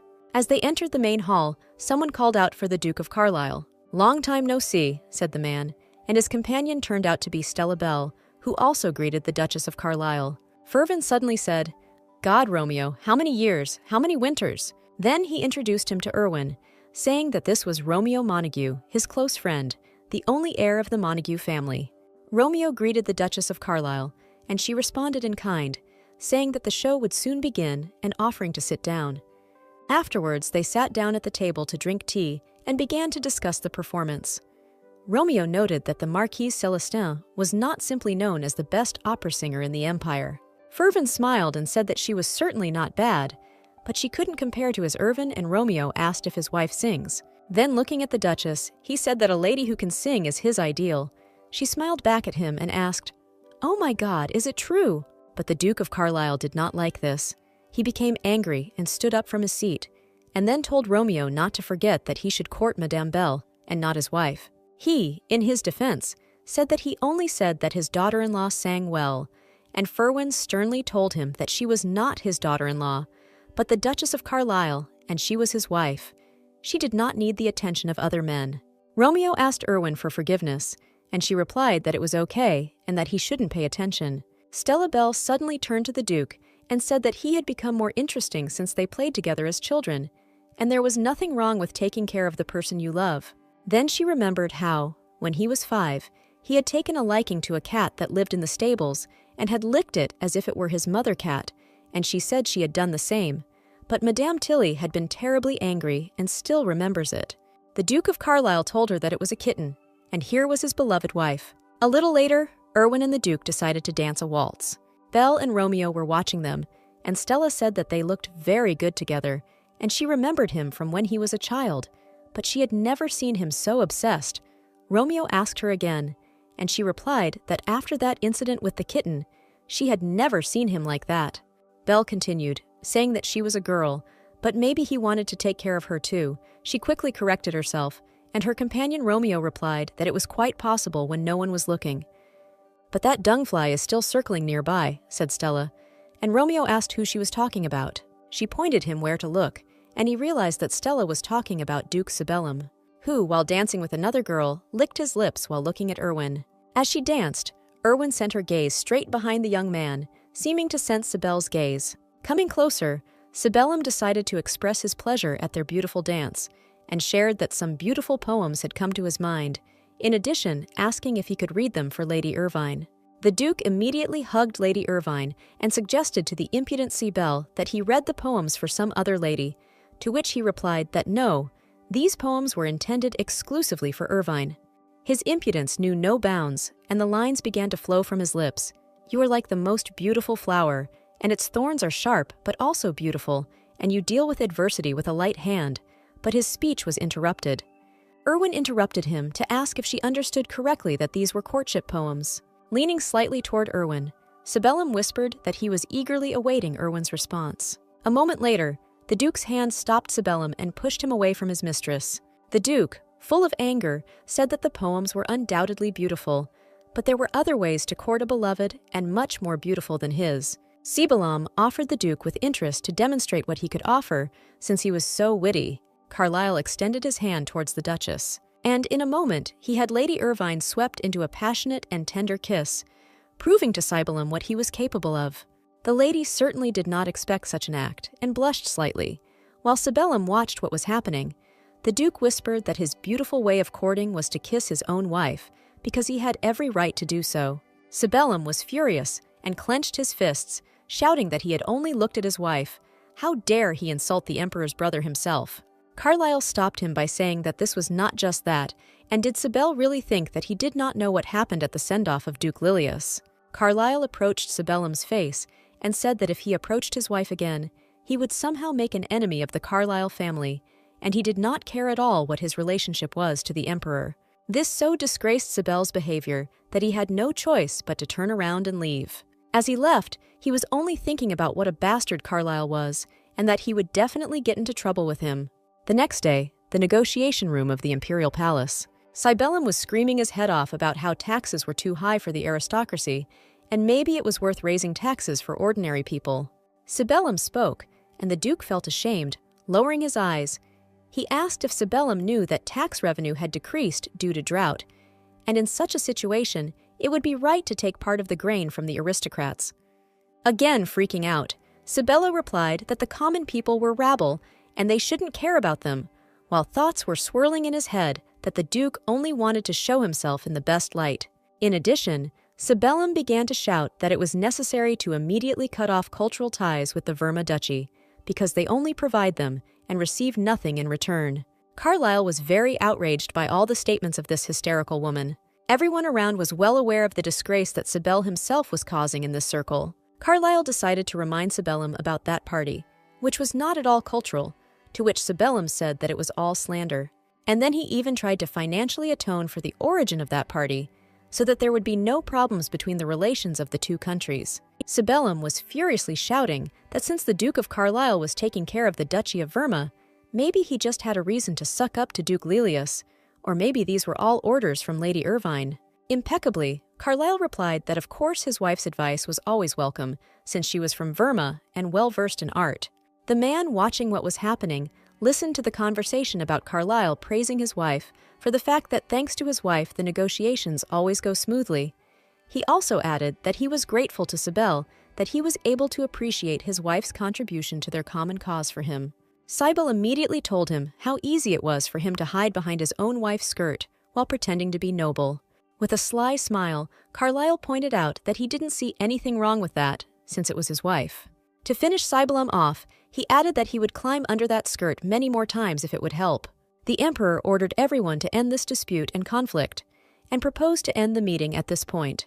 As he left, Sibellum continued to press the issue of Carlyle being deprived of his right to the throne, his insolence obvious, to which he received only the answer that the Carlyle family was also strong, and this was an indisputable fact. He still did not stop, that he behaved inappropriately by raising his voice in front of the Emperor. Sibellum begged his brother to make him his successor, which left the Emperor shocked as to why he should do this. Erwin Carlyle, the sixth-generation illegitimate son of his family. Sibel called him not the heir of the imperial family, but only the descendant of a bastard. The emperor was dissatisfied with what he heard and asked what he had just said about the great Erwin Carlyle. The emperor confidently said, "The worthy are able to remain silent where necessary, but real trash runs and screams." The emperor added that Fervin had renounced his right to inherit the throne and asked that this topic not be raised in his presence again, which pleased Cybele. But his joy was cut short by the emperor's words that Fervin had not taken away his son's right to inherit the throne, and that if Fervin had a son, he would receive the right to the throne. Mother is the Duchess of Verma, and father is the Duke of Carlisle. The blood will definitely be better than Sybil. Sybil only managed to exclaim, "Brother," to which the emperor shouted in rage, asking, "What kind of brother am I to you? He is lucky that he tolerates it by the will of the late emperor. And Sybil should remember why his mother was thrown out of the palace. Then he too will not be thrown out." Hours later, at the Sibyloma estate, glasses were smashed against the walls in anger. Sibylum was thinking about a plan to take revenge on Carlisle, and if he needed to attack, then he needed to start with a divorce. Someone interrupted Sibyl's thoughts by knocking on the door. One of the servants entered the chambers and asked if his master had called him. "A new ambassador will arrive from Verma this evening. When he gets to the capital, let him come to him." The servant clarified whether he meant Count Rune. "That's right, Evelina Rune. When Erwin was sent to the duchy, he trained her." The servant said that because of the party incident, Verma's people would hardly want to come, but Sibylum interrupted him and said that he was a fool, and in that case he should pay them money. Sibylum thought that Evelyn Rune would surely tell something. Rumor has it that he even had a crush on Erwin at one point. Sibyl thought about how interesting it would be, because he had come up with a lot of interesting things for Carlisle. And Count Rune is only the beginning of Sibel's entire insidious plan.